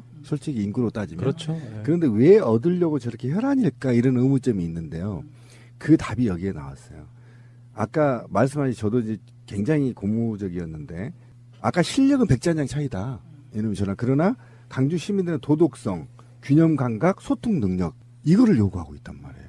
근데 아직도 관료는 이 도덕성이 우선이라는 걸 지금 나와 있다는 거예요. 그러니까 그만큼 강주 시민들은 청렴한 정치를 원하고 있다라는 거예요. 지금 부정부패 좀 하지 마라. 정의롭게 살아라. 우리가 높은 자리 달라는 거 아니다. 마음으로만 강주를 품어달라. 이게 강주 사람들의 원래 본성이에요. 저는 이거에 굉장히 감동을 받았고요. 제가 계속 주장한 게 이 도덕성 문제거든요. 아무튼 오늘 정말 좋습니다. 진짜 도덕성. 근데 이제 사실은 뭐 사람이 안 보는 데서 나쁜 짓도 좀씩 할 수도 있는 거고 그래야 숨을 쉬면서 살지 어떻게 하겠습니까? 그게 이제 어떻게 보면 정치하는 사람들 불쌍한 사람들이에요. 맞아요. 욕도 많이 묻고 저희 하고 싶은 것도 못하고 그러니까 제가 한 3선이에요. 3선 지방원 3선인데 그러니까 제일 쪽팔린 게 뭐냐면 정치인은 자기가 싫은 사람들도 만나야 되고 또 그럼 만나갖고 웃음이 안 나와요. 도저히 웃음이 안 나오는데도 또 웃어야 할 때가 있어요. 그러면 저녁에 집에 들어갈 때 씨발 이것이 뭔 짓거리냐? 이거 뭔 짓거리냐? 이 짧은 세상 좋은 사람들하고 좋은 이야기 하면서 좋은 생각만 하고 살아도 짧은데 내가 저런 놈들 비유 맞추고 이렇게 해서 인생 사는 건 아니다. 이런 생각이 들 때면 딱 접어버리고 싶은 생각이 꽤 많습니다. 어쨌든 초라할 때가 꽤 있죠 보면. 얼마 전에요, 몇 달 전에 그 광주 남구 구의원 그분이 이제 뭐 회칼 난동 사건으로 이제 국민의당 소속인데 사퇴하셨거든요. 그걸 비판하는 인터뷰를 우리가 한 적이 있는데 사실 지방 권력이 이제 교체가 돼야 된다는 것이 이제 어떤 지역에서는 세력이 바뀌는 경우도 있을 거고 어떤 지역에서는 세력은 안 바뀌더라도 인물은 바뀌어야 된다 이런 요구도 있을 거라고 보고요. 문재인 대통령이 그 여수에서 국무회의를 했어요. 처음으로 이 정부 들어가지고 거기서 이제 뭐 지방자치 자체를 헌법화하겠다는 게 첫 번째였고 가장 쉽게 들어오는 건요 지방자치단체라고 하지 않고 지금부터는 지방정부라고 하자. 김대중 대통령에 의해서 시작된 이 지방자치라고 하는 것이 결국에는 이명박 박근혜 정권이 전횡을 휘두르지 못하게 막는 대표적인 요소였어요. 지방이 갖는. 그래도 나라 전체를 무너지게 만들지는 않는 가장 큰 힘이었는데 이게 이제 오랜 시간 동안 20년 넘게 지방 권력으로 이제 상주하면서 깨끗하지 못한 사람들, 능력이 안 되거나 뭔가 좀 구태적인 느낌 주는 사람들이 너무 많다. 뭐 그런 측면에서 우리 대표님 공감하십니까? 많이 좋아졌죠. 과거보다는 상당히 많이 좋아졌습니다. 시간이 지날수록. 그래서 이제 왜 그러냐면 이제 정당이 공천을 하기 시작을 하면 이제 때로는 보면 그 정당 공천을 반대하는 사람들이 많아요. 근데 이제 정당이 공천을 하게 되면 최소한 드러난 사기꾼, 드러난 나쁜 놈은 안 해요. 그게 이제 속으로 골마갖고 있는 경우, 나중에 드러난 것이 어찌 알 수 없는 것은 있잖아요. 근데 한 번 걸러지기 때문에 그래서 정당이 공천한 이후로는 제가 볼 때는 좀 더 맑아지기도 했습니다. 맑아지기도 했고, 옛날같이 돈을 많이 쓰는 이제 이런 선거를 안 하다 보니까 그래도 좀 좋은 생각을 갖고 있는 이런 사람들이 좀 도전할 수 있는 이런 기회들이 좀 있었죠. 근데 말씀 잘 하셨는데 지금 이제 제가 이제 크게는 고민을 못 하고 요새 보면 이제 고민되는 게 뭐가 있냐면 이제 시의원을 했었잖아요. 근데 이제 내년 지방선거에 특히 광주 같은 경우는 5개 구청 중에서 광주 서구청장 한 분 현역 빼놓고 나머지 구청장들이 다 자리를 비워요. 원래 임자가 없으면 시끄러지면서 사람들이 많이 달라들죠. 삼선 끝나는 분들이에요? 삼선 끝나는 분들도 있고 최영호 청장, 민영배 청장은 이제 시장 나가기로 해서 이제 사퇴할 거고. 그다음에 이제 동구는 지금 청장이 국민의당입니다. 함께 민주당 또 선수들이 많은 거 아니겠습니까? 그래서 이제 전체가 다 갈려지는 그런 판이기 때문에 시의원들이 보니까 거의 한 틈 정도가 거의 도전을 한다고 지금 이렇게 나서고 있더라고요. 지금 시의원들 굉장히 양지르 사람들이 꽤 많거든요. 구청장 나가겠다? 네, 양지르 사람들이 꽤 많아. 그러면 이제 얘가 자리를 많이 비우는데 지금 준비하고 계시는 분들이 과거에 했던 만큼 이렇게 활동을 하고 이런 사람들이 많이는 안 보여. 그래서 좀 이 방송을 혹시 듣고 관심 있는 광주의 젊은 청년들이 엄청 들어요. 광주에서. 있으면 그 시의원이나 구의원들 이런 거 조직하면 좋아요. 요새 취직하기 어렵잖아요. 월급도 줘요. 그렇잖아요. 굉장히 좋은 말씀 하죠. 아니요. 연봉 한 일자리 3, 4천만 원 되니까 뭐 좀 아껴서 쓰고 뭐 열심히 하면 좋은 일 하면서 뭐 돈 벌고 이러기가 쉽습니다. 정말 저는 굉장히 지금 존경스러운데 젊은 청년들 도전하라는 거잖아요. 네, 그렇습니다. 굉장히 좋고요. 그래고 혹시 연락 있으면 내 이름 찾아갖고 오면 제가 도움 줄 수 있으면 도움도 드릴게요. 오케이. 그래서 아까 말씀한 우리 권 PD님이 얘기한 대로 힘은 없지만 네. 말한 대로 지방자치단체가 내년에 매래인지 아세요? 7회예요. 그런데 이 7살 먹는 동안에 처음에는요. 저도 이제 공무원이었으니까 일했을 때 초반에 1회 때 2회 때 지방의회 의원들에 비하면 지금이 굉장히 전문화되어 있고요. 인재들이 굉장히 몰려 있거든요. 그래서 이게 좀 순화되는 과정이 이제 제대로 지방 분권을 강화한다면 지방정부라고 얘기를 아까 했는데 지방정부가 스스로 발전할 수 있는 토대는 마련됐다, 이제. 여기에서 플러스 중앙정부가 세수만 교환해주면, 이제는 정말 다양한, 지역의 그 이념과 정치 철학, 사회 문화들을 통해서 자발적으로 발전할 수 있는 토대가 만들어졌다는 점에서 지금 굉장히 좋은 젊은 친구들 정치 참여를 독려하셨는데, 정말 저도 좀 경쟁률을 한 100대 1로 좀 했으면 좋겠습니다. 내년 지방선거는 문재인 대통령 취임하고 딱 1년 조금 지나고 하는 7월 선거예요. 광주가 전폭적으로 막 밀어가지고 제3기 민주정부를 좀 성공시켜야 된다. 저는 그런 부분이 분명히 있거든요. 민주 세력의 적자로서의 잠깐 광주 시민들을 그냥 좋게만 해석하면 총선 때 니들 어차피 민주당이 정권 잡을 건데 정신 좀 차려라. 그분들의 표가 살짝 너무 많이 나와서 지금 현재 그 상태가 된 거라고 보는데 어쨌건 안정화될 필요는 있다고 보거든요. 지방선거를 통해서라든지 등등으로.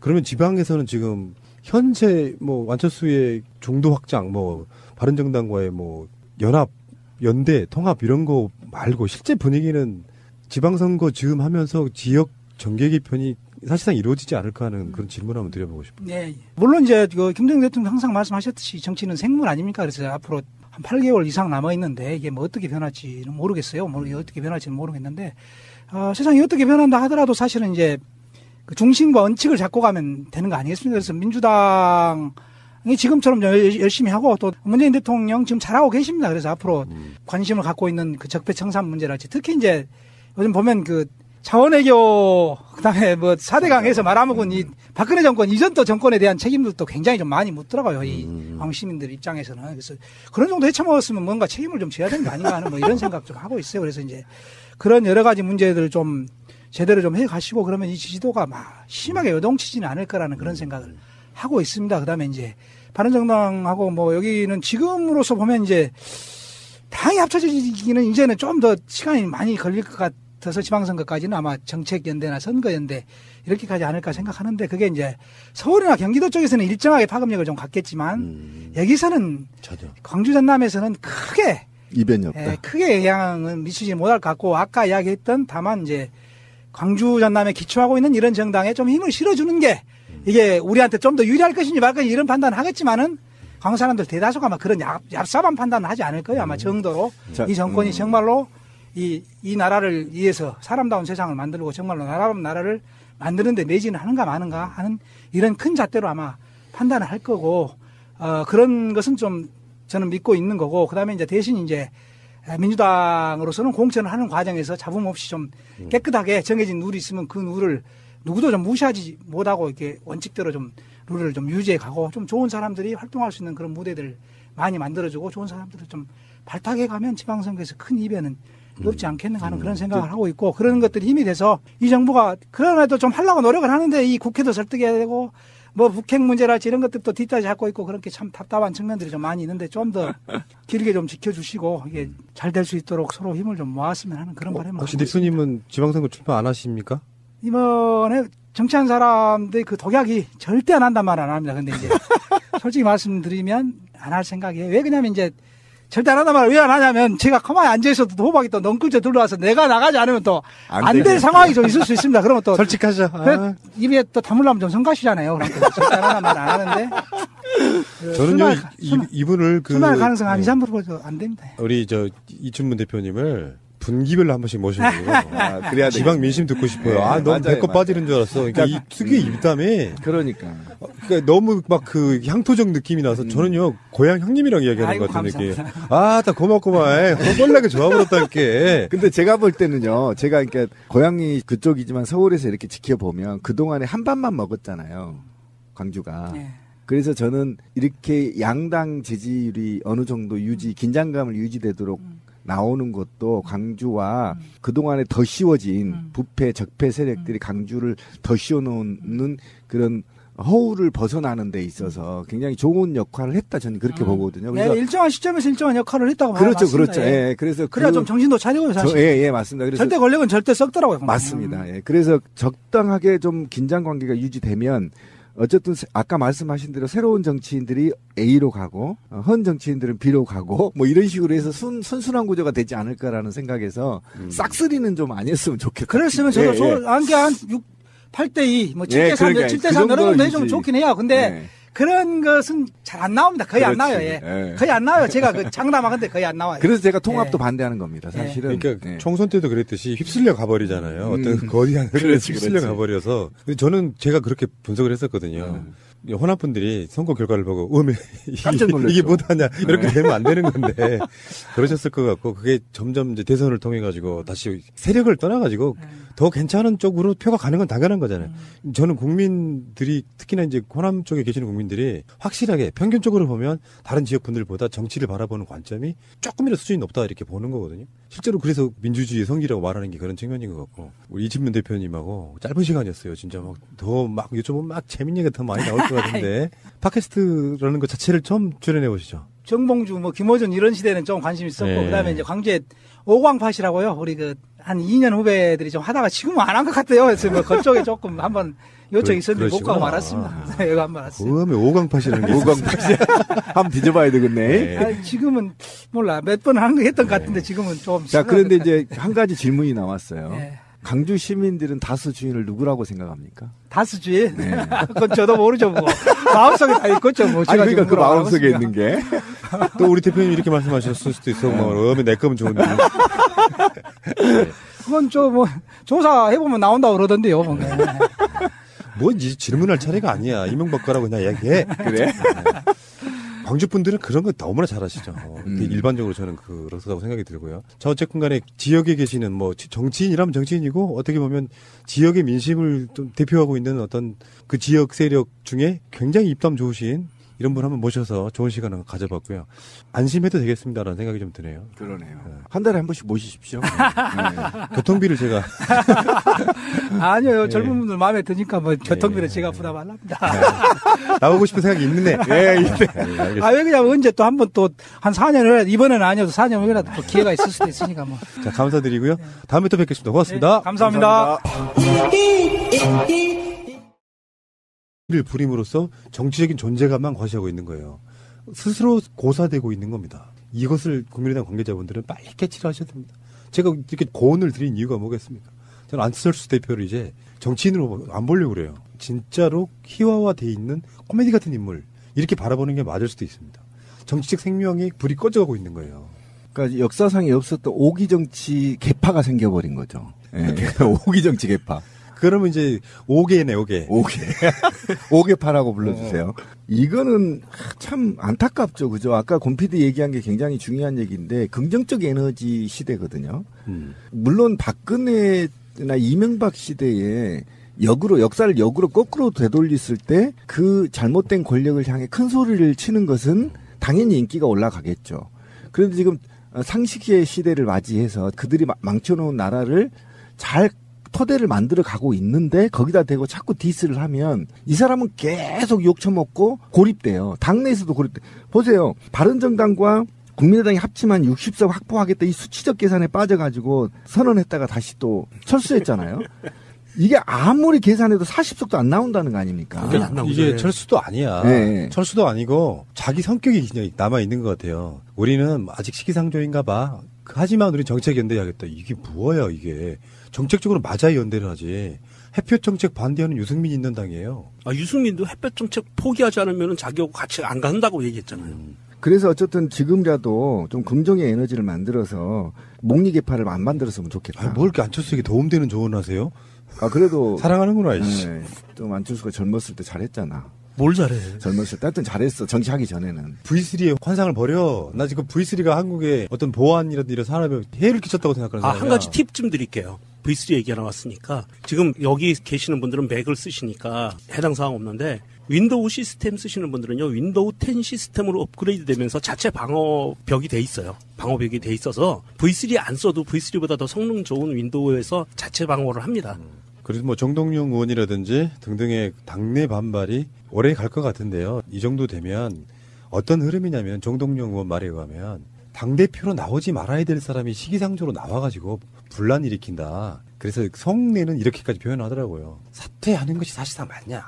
이 정도 되면 당내 지도력이 없어지는 거고, 그 명정님도 그 자료 보셨겠지만, 그 지구당 위원장들, 이제 바른정당과 합당의 그 전초 작업으로 사퇴시켜 놓았던 거 보니까, 그것도 왜곡을 엄청 시켰더만요. 조작이죠, 조작. 네. 네, 조작 수준이었어요. 조작당이죠, 완전히. 지역위원장들이 거의 대다수가 사퇴한 것처럼 이야기를 했지만 알고 보니까 사퇴한 사람이 거의 없는 상태. 성명서까지 냈잖아요, 그래서. 지역위원장이. 그러니까 저는 참 안타까운 게 뭐냐면, 지난 9년 동안 너무 국민들이 상처를 많이 받았잖아요, 정치에. 그러면 지금은 저렇게 헤게모니 싸움 할 게 아니라, 이합집산 생각이나 하고 있을 게 아니라, 국회를 좀 정상화시켜서, 정말 국민의 삶이 그동안에 망가진 걸 실질적으로 좀 정치를 했으면 좋겠다. 좀 진지하게. 국민의 우리나라를 어떻게 건설할 것인지, 또 헌법 어떻게 개헌해야 할 것인지, 그 다음에 적폐들은 어떻게 청산할 것인지, 그 다음에 촛불 민심이 요구한 100대 과제는 어떻게 해결할 것인지에 대해서 여야를 막론하고 좀 진중하게 안정적으로 국회가 운영이 됐으면 좋겠다. 근데 안철수가 거기에 야권에서의 어떻든 선두주자를 좀 내세워서 국회에서 일하는 안철수 모습을 좀 보고 싶다. 일하는 국민의당을 좀 보고 싶어. 그러면 바른정당도 들어올 것이고, 그러면 혼자 나가서 놀고 있는 자유한국당 들도 어느 순간에 들어올 겁니다. 그러면 정말 모처럼 만에 훌륭한 대통령 만났잖아요. 그리고 이것이 독선적으로 나가지도 않잖아요. 지금 대통령이 민주적으로 굉장히 지금 과도할 만큼 민주적 절차를 지켜가면서 지금 끌어내고 있단 말이에요. 여기에 조금이라도 1%라도 도움을 줘야 자기도 다음에 안철수 얘들 정치 그래 잘하네. 그래도 이런 느낌이라도 받아야 자기가 다음에 대통령이 나오든 말든 할 거 아닙니까? 이런 식으로 가면요 4년 안에 분해돼 버려요 안철수. 그러니까 너무 안철수 씨를 위하는 쪽으로 가지 마시고요. 아니 저는 솔직히 위하는 마음인 거예요. 어차피 정치권에 들어왔기 때문에 다당제 찬성론자로서 키워주고 싶다는 겁니다. 싹수가 노랗다고 그러고요. 우리 동네에서는 그런 걸 보고 이렇게 표현해요. 오가지 피지 마시게요. 1년 안에 정계 은퇴 봅니다. 왜 그러냐면요. 또 미국 가나요? 그러니까 제가 봤을 때 정치권의 적성이 안 맞는 이 양반 적성 검사를 한번 해봤어야 돼요. 정치에 맞는지 안 맞는지. 이거는 정치권에서는 너무 안 맞는 캐릭터가 지금 정치권에 들어와서 사실은 그거잖아요. 국민들 대상으로 무슨 그 토크 콘서트 같은 거 하면서 만들어진 좋아요를 눌러주시면 새날팀들에게 큰 힘이 됩니다. 미리 감사합니다. 트위터가 진짜 언론입니다. 재밌는 이야기 또 하나만 하겠습니다. 정치 이야기는 이렇게 재미가 있어야지. 이상돈 의원이 참 개념인인 것 같아요. 예. 국민의당의 국회의원 중에 그래도 사람 같은 사람은 이상돈밖에 없다. 그러면서 안철수를 이렇게 평가했어요. 안철수 머리에는 나는 문재인이 싫다. 이런 생각으로 가득하다고. 야, 정확한 판단이에요. 그리고 나서 지금 이제 바른정당과의 합당이 지금 사실상 주저앉은 상태거든요. 반발이 너무 심해가지고. 철수됐죠. 그러다 보니까 안철수 성격에 이게 뒤끝. 이건 아직 시기상조인 것 같아. 우리 정책연대라도 하자. 이렇게 이제 뒤끝을 부리는 거거든요. 거기에 대해서 이상돈 의원이 무슨 정책연대야. 문재인 싫은 사람들 모이는 반문연대지 이렇게. 대선의 재판이나요? 그렇지. 그런데 왜 안철수가 문재인을 싫어하죠? 자격지심 아닌가요? 싫으면서도 엄청 따라하잖아요. 그러니까 자격지심 같아요. 제가 왜 이 질문을 던졌냐면 안철수가 문재인 대통령을 싫어할 이유가 없어요. 왜 그러냐면 경쟁 대상도 이제 아니에요. 안철수 경쟁 대상 아니잖아요. 본인은 그렇다고 생각할 수도 있어요. 안 됩니다. 그렇다고 해서 안철수 머리가 내가 지금 문재인 대통령을 디스하면 내 인기가 올라갈 거야 이렇잖아. 근데 안철수가 문재인을 싫어한 만큼 안철수는 인기도가 빠져요.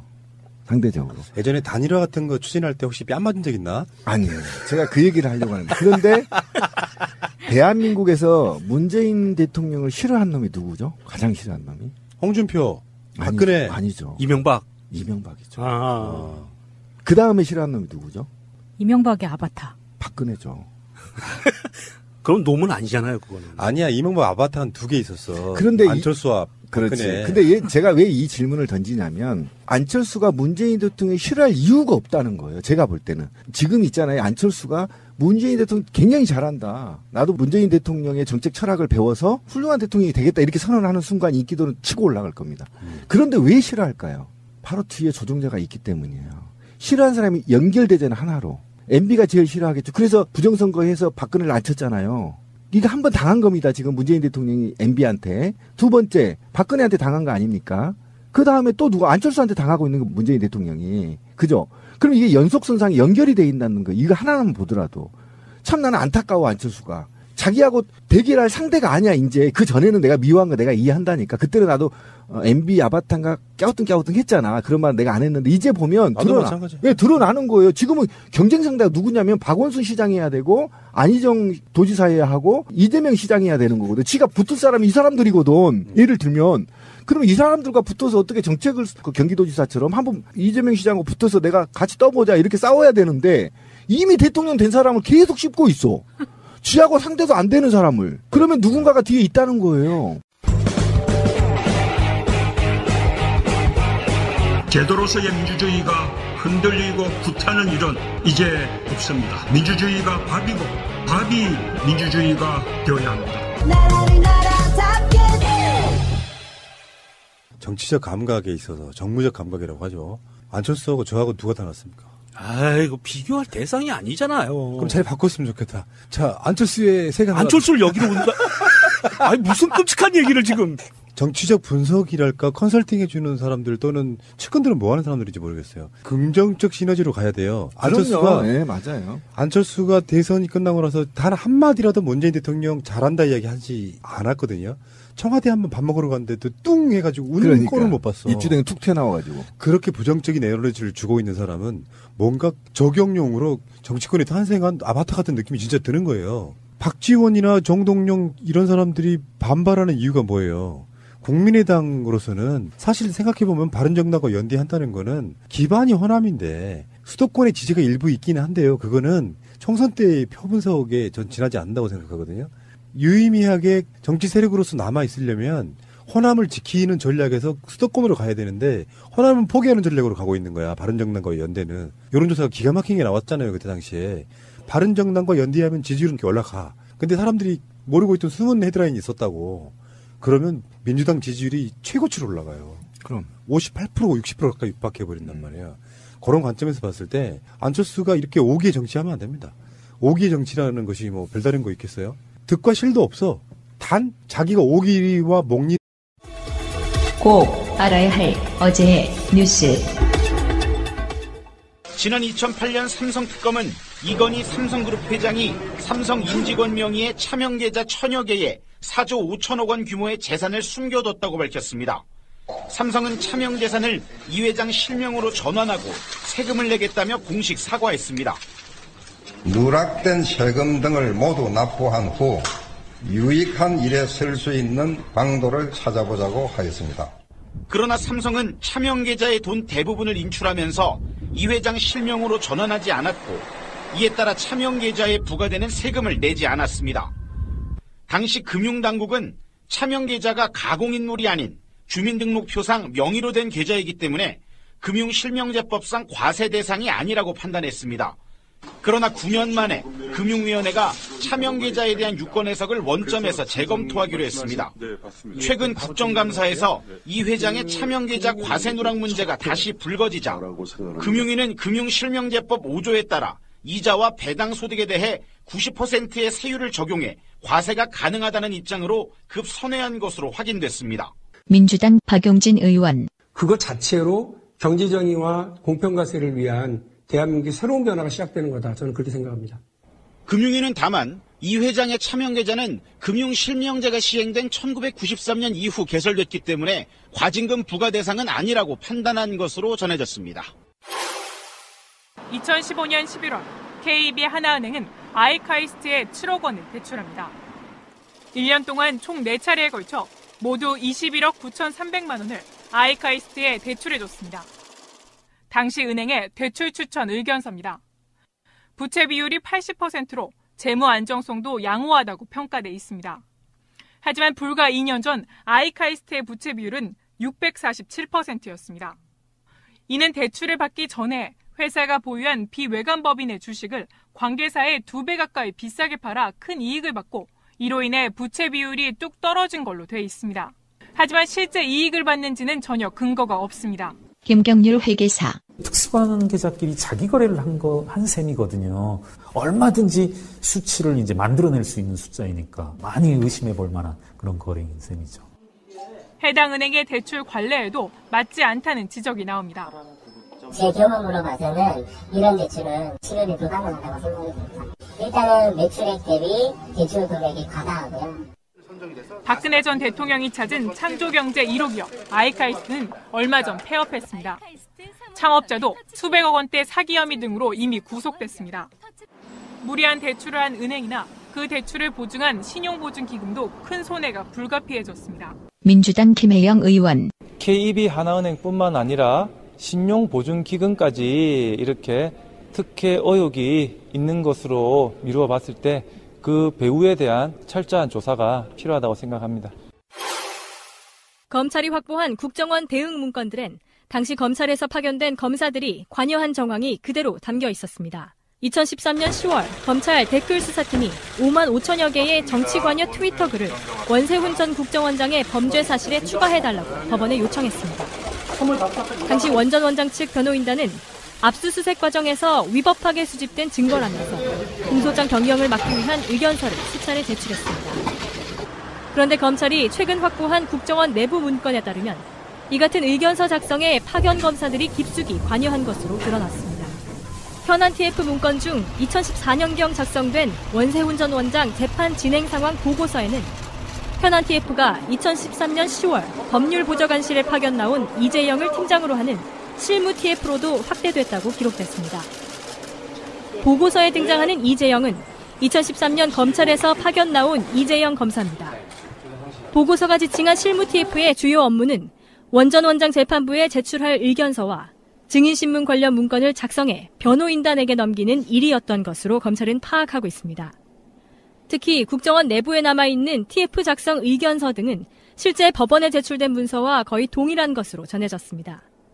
이와 함께 또 다른 문건에는 당시 서천호 2차장을 중심으로 구성된 간부 TF가 실제로는 감찰실장을 중심으로 운영됐다는 문장도 담겨있던 것으로 전해졌습니다. 해당 문건에 등장하는 감찰실장은 장호중 전 부산지검장입니다. 방송 중간에 좋아요. 지지율 갖고 지금 사실 정치권에 안 들어왔으면 사회 저명 인사로서 지지율이 90% 나올 사람이야. 지금 현재 대선 후보 지지율은 안 나오고 있지만 제가 봤을 때는요 5% 미만이거든요. 안철수 서상만 쫓고 있는 사람들이 지지하는 정도밖에 안 나왔어. 국민의당 내에서 스타일이 완전히 구겨갖고 국민의당 내에서도 오죽했으면 그런 얘기가 나오잖아요. 당대표 사퇴해야 된다고. 그렇게 계속해서 몰려 가다 보면 현역도 아니고 그리고 안철수는 분명히 재보궐선거나 어디 선거에 나올 생각도 있겠지만 또 계산해보면 자기 지지율도 안 나오고 안 나가고 있다가 결국에는 나중에 1년 정도 안에 자기 분에 못 이겨가지고 또 깨고 나가. 그만 좀 괴롭히십시오. 실망입니다 하고 정계 은퇴할 가능성이 저는 있다고 보는 또 미국에 공부하러 가고. 그만 좀 괴롭히십시오. 실망입니다. 62년 호랑이띠들이 성질을 몰라서 그래요. 이게 성질이 개팍해서요. 이상한 드립이 있어. 아니 끝까지 갈 겁니다. 이 호랑이띠들이. 띠가 왜 나와? 우리 누나도 62년 호랑이띠예요. 왜 그래요? 어쨌든 이 호랑이띠들 고집이 세요. 두고 보세요. 이게 자기 돈이 많으니까 끝장을 아마 볼 가능성도 있어요. 다 돈 털리고 국민의당 관련해가지고 가장 중요한 게 사실은 호남 민심이잖아요.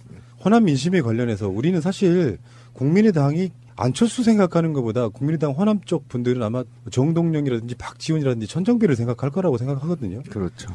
근데 바른정당과 합할 수 없는 대표적인 이유 중에 하나가 바른정당도 결국은 수구 세력의 가지지에서 나온 사람들이잖아요. 근데 최근에 이제 광주 5.18 관련해서 지금 거기도 TF가 하나 있지 않습니까? 그렇죠. 국방부와. 네.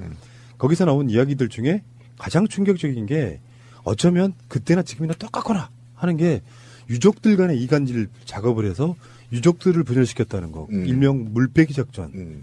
충격적이었습니다. 그 세력들의 패밀리 중에 하나가 바른정당입니다. 그렇죠. 이게 면면이 내려오는 우리가 이 역사에 도도히 흐르는 뭐 이런 좋은 말들을 쓰잖아요. 쟤네들의 피해는 도도히 면면이 흘러내려오는 이 그런 피들이 있는 거예요. 보고 배운 게 그거야. 어쨌든 이 물빼기와 관련한 세력들은 현재에도 건재하고 있고 더더욱이 이제 현재까지 이게 사실은 좀 얘기가 깊게 됐으면 좋았을 의제예요. 근데 이게 지금 그동안의 의혹으로만 제기했던 CIA도 동조를 했다는 거 아닙니까? 이 문건이 지금. 이제 이것까지 거론이 돼서 저는 분명히 말하지만 당시가 지금 시간이 지났다 하더라도 미국 CIA가 공범이라는 것을 진상조사해야 돼요. 이거는 첫 번째가 지금 이 문제가 불거진 것이고요. 이 기사나 지금 사회적 여론은 CIA가 지금 뒤로 밀려 있는데 실제로는 지금 광주 사람들은요. 미군이 개입했냐 안 했냐가 굉장히 중요한 거거든요. 그러니까 이 부분에 대해서 미국이 어느 정도 신군부 세력들을 뒤에서 도왔는지 그리고 이후에 광주 민주화 항쟁이 전국으로 확산을 못하게 심리전을 했다는 거잖아요. 그러니까 이렇게 어디까지 개입이 돼 있었던 건지를 분명히 저는 봐야 되는 것이 왜 그러냐면 이게 지금의 과거의 문제가 아니에요. 5.18의 음해와 모략은 지금도 이루어졌고요. 이명박 정부에서 계속 지속적으로 이루어졌거든요. 그러면 국정원 내에 장학생이라고 불리우는 자들이 정책을 생산했다는 거 아닙니다. 지난 9년 동안 전라도를 비하하고 5.18을 폄훼하고 뭐 선상이다 막 이런 말들을 홍어조 다 만들어낸 거 아닙니까? 그럼 이 홍어조시나 선상 이런 것들을 사실 국회의원도 썼고요. 경상남도 김태호죠. 김태호까지도 이게 공개적으로 썼던 말이거든요. 홍어조 같은 거 얘기를. 그러면 이게 지금도 살아있다는 겁니다. 네, 살아있고 이 세력들이 국가기관에 지금도 암약하고 있다는 건데 이거를 정확하게 밝혀서 어떻게 이 메커니즘이 작동됐는지를 분명히 진상조사해야 된다. 저는 그래서 특위가 만들어져야 된다고 저는 강력히 촉구하고요. 정말 저 충격적이었습니다. 사실 이 CIA 관련된 부분은 우리나라가 할 수 있는 게 별로 없어요. 진상조사에 관계된 부분은 CIA가 한 것은 정확하게 올해 2017년으로부터 18년 뒤에 정보가 100% 공개가 됩니다. 그때까지 기다리는 수밖에 없어요. 100% 알기 위해서는. 지금 현재 세월호랑 아주 유사해요. 네. 그 세월호 유가족들 이간질 프레임도 아시는 분들은 알고요. 협조 잘해주는 사람들은 뭐 지원해주는 뭐 이런 방향으로 가서 그렇죠. 묻어버리려고 하는. 그러다 보니까 시민사회에서도 신비님이 더 잘 아시겠지만 세력들 간에 이간질 시켜가지고 이렇게 갈라놓는 거 최근에도 우리가 목도하고 있는 겁니다. 그렇죠. 똑같은 스킬이에요. 스킬이죠.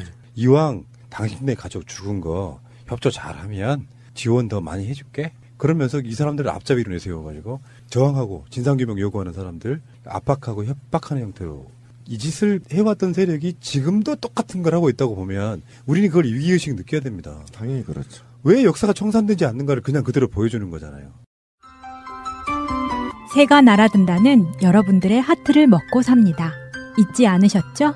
에피소드 제목을 누르고 플레이가 되면 오른쪽 위에 하트를 꾹 눌러주세요. 오늘도 감사합니다. 더 많은 분들이 들을 수 있도록 하트 꼭 눌러주세요. 그러니까 유가족이 사실은 3패, 4패로 분열시켜고 유가족을 공격하게 만든 것이 이들의 작품이었는 거잖아요. 그런데 예를 들면 이제 광주항쟁으로 다시 가보면 부상자와 사상자를 분열시키고 또 사망자 중에 운동권과 비운동권을 분열시키고 그죠? 그래서 싸우게 만들고 또 그다음에 부상자는 부상자와 사망자를 분리시켜서 유가족과 분리시켜서 갈등이 있게 만들고 또 부상자도 운동권 부상자와 비운동권의 부상자를 또 갈등을 야기시켜서 결국은 묘욕도 쓰지 못하게 이간계를 썼다. 이게 지금 핵심인 거잖아요. 그리고 강주 교도소에 묻어버린 것도 지금 밝혀진 거잖아요, 사실은. 그러니까 이러면서 온갖 비밀리에 살상시켰던 자들을 그냥 아무 땅에다 막 묻어버리고 지금 있잖아요. 제가 그 당시에 2,500명에서 5,000명 정도의 사이에 사망자가 발생했다고 생각했는데 최종 결과 발표가 500명인가밖에 안 되더라고요. 최종 지금 사망자가. 실종자가 더 많은 상태죠. 그렇죠. 실종자 같은 경우 다 사망자라고 쳐야 되거든요. 그 시신이 발견이 안 됐기 때문에 지금 실종자로 돼 있는 거지. 담양 근처에 막 묻어버렸다는 이런 증거들 다 지금 발굴해야 되거든요. 지금 국회에서 더불어민주당 이철희 의원이 확보한 문건, 지금 보안사가 광주민주화운동이 1년 후인 81년부터 88년까지 작성한 문건 6건을 확보했고요. 그렇죠. 또 하나는 박주민 의원이 공개를 했어요. 그래서 비둘기 시행계획이라고 해가지고 여기에서는 좀 더 구체적으로 나옵니다. 어떻게 나오냐면 유족 성향을 극렬, 온건, 그래서 극렬 성향으로 분류된 이들을 이게 이제 순화 대상자예요. 그래서 이 극렬을 A, B, C 등급으로 나눠요. 그래서 38명이었는데 극렬 성향이라고 이 사람들이 표기한 유족이 A 등급 8명, B 등급 14명, C 등급 16명 이렇게 해가지고 분류하고 온건 성향은 111명으로 분류했고요. 집중 순화 대상자가 극렬 38명 이렇게 돼 있고요. 온건자들한테 제한했던 게 보면 81년 당시에 돈을 제한해요. 1,000만 원 지원해주는 뭐 이런 걸로. 그런데 1,000만 원이라는 숫자 우리 지금 생각하면 에게 그러잖아요. 1,000만 원이 얼마나 큰 돈이었냐면요. 80년도까지 대한민국의 유일한 복권인 주택복권 1등이 2,000만 원이었어요. 79년도까지인가 1,000만 원이었고요. 1등 가격이. 그리고 81년부터 3,000만 원으로 인상이 됐거든요. 굉장히 큰 돈이었던 거예요. 제 기억에 그 당시 광주에 그 일반 주택 하나 있죠. 네. 그게 한 500만 원 했어요. 그러니까요. 제가 아파트를 인천에 저희 어머니 아버지가 82년도에 아파트를 사셨어요. 주공 아파트를 600만 원 주고 사셨어요. 그런 식으로 금액을 지원해줘 가면서 유족들 분열 이간질 프레임. 예. 그러니까 81년부터 막 6년, 7년까지 전두환 정권 내내 그 작업을 했다는 예. 건데 그 작업이 지금하고 똑같은 게 그거잖아요. 세월호 사건도 지금 3년 반 됐습니다. 마찬가지로 공권력에 의해서 수백 명이 죽은 사건인데 5.18 이후에 전두환 정권 내내 그 작업을 했다는 거거든요.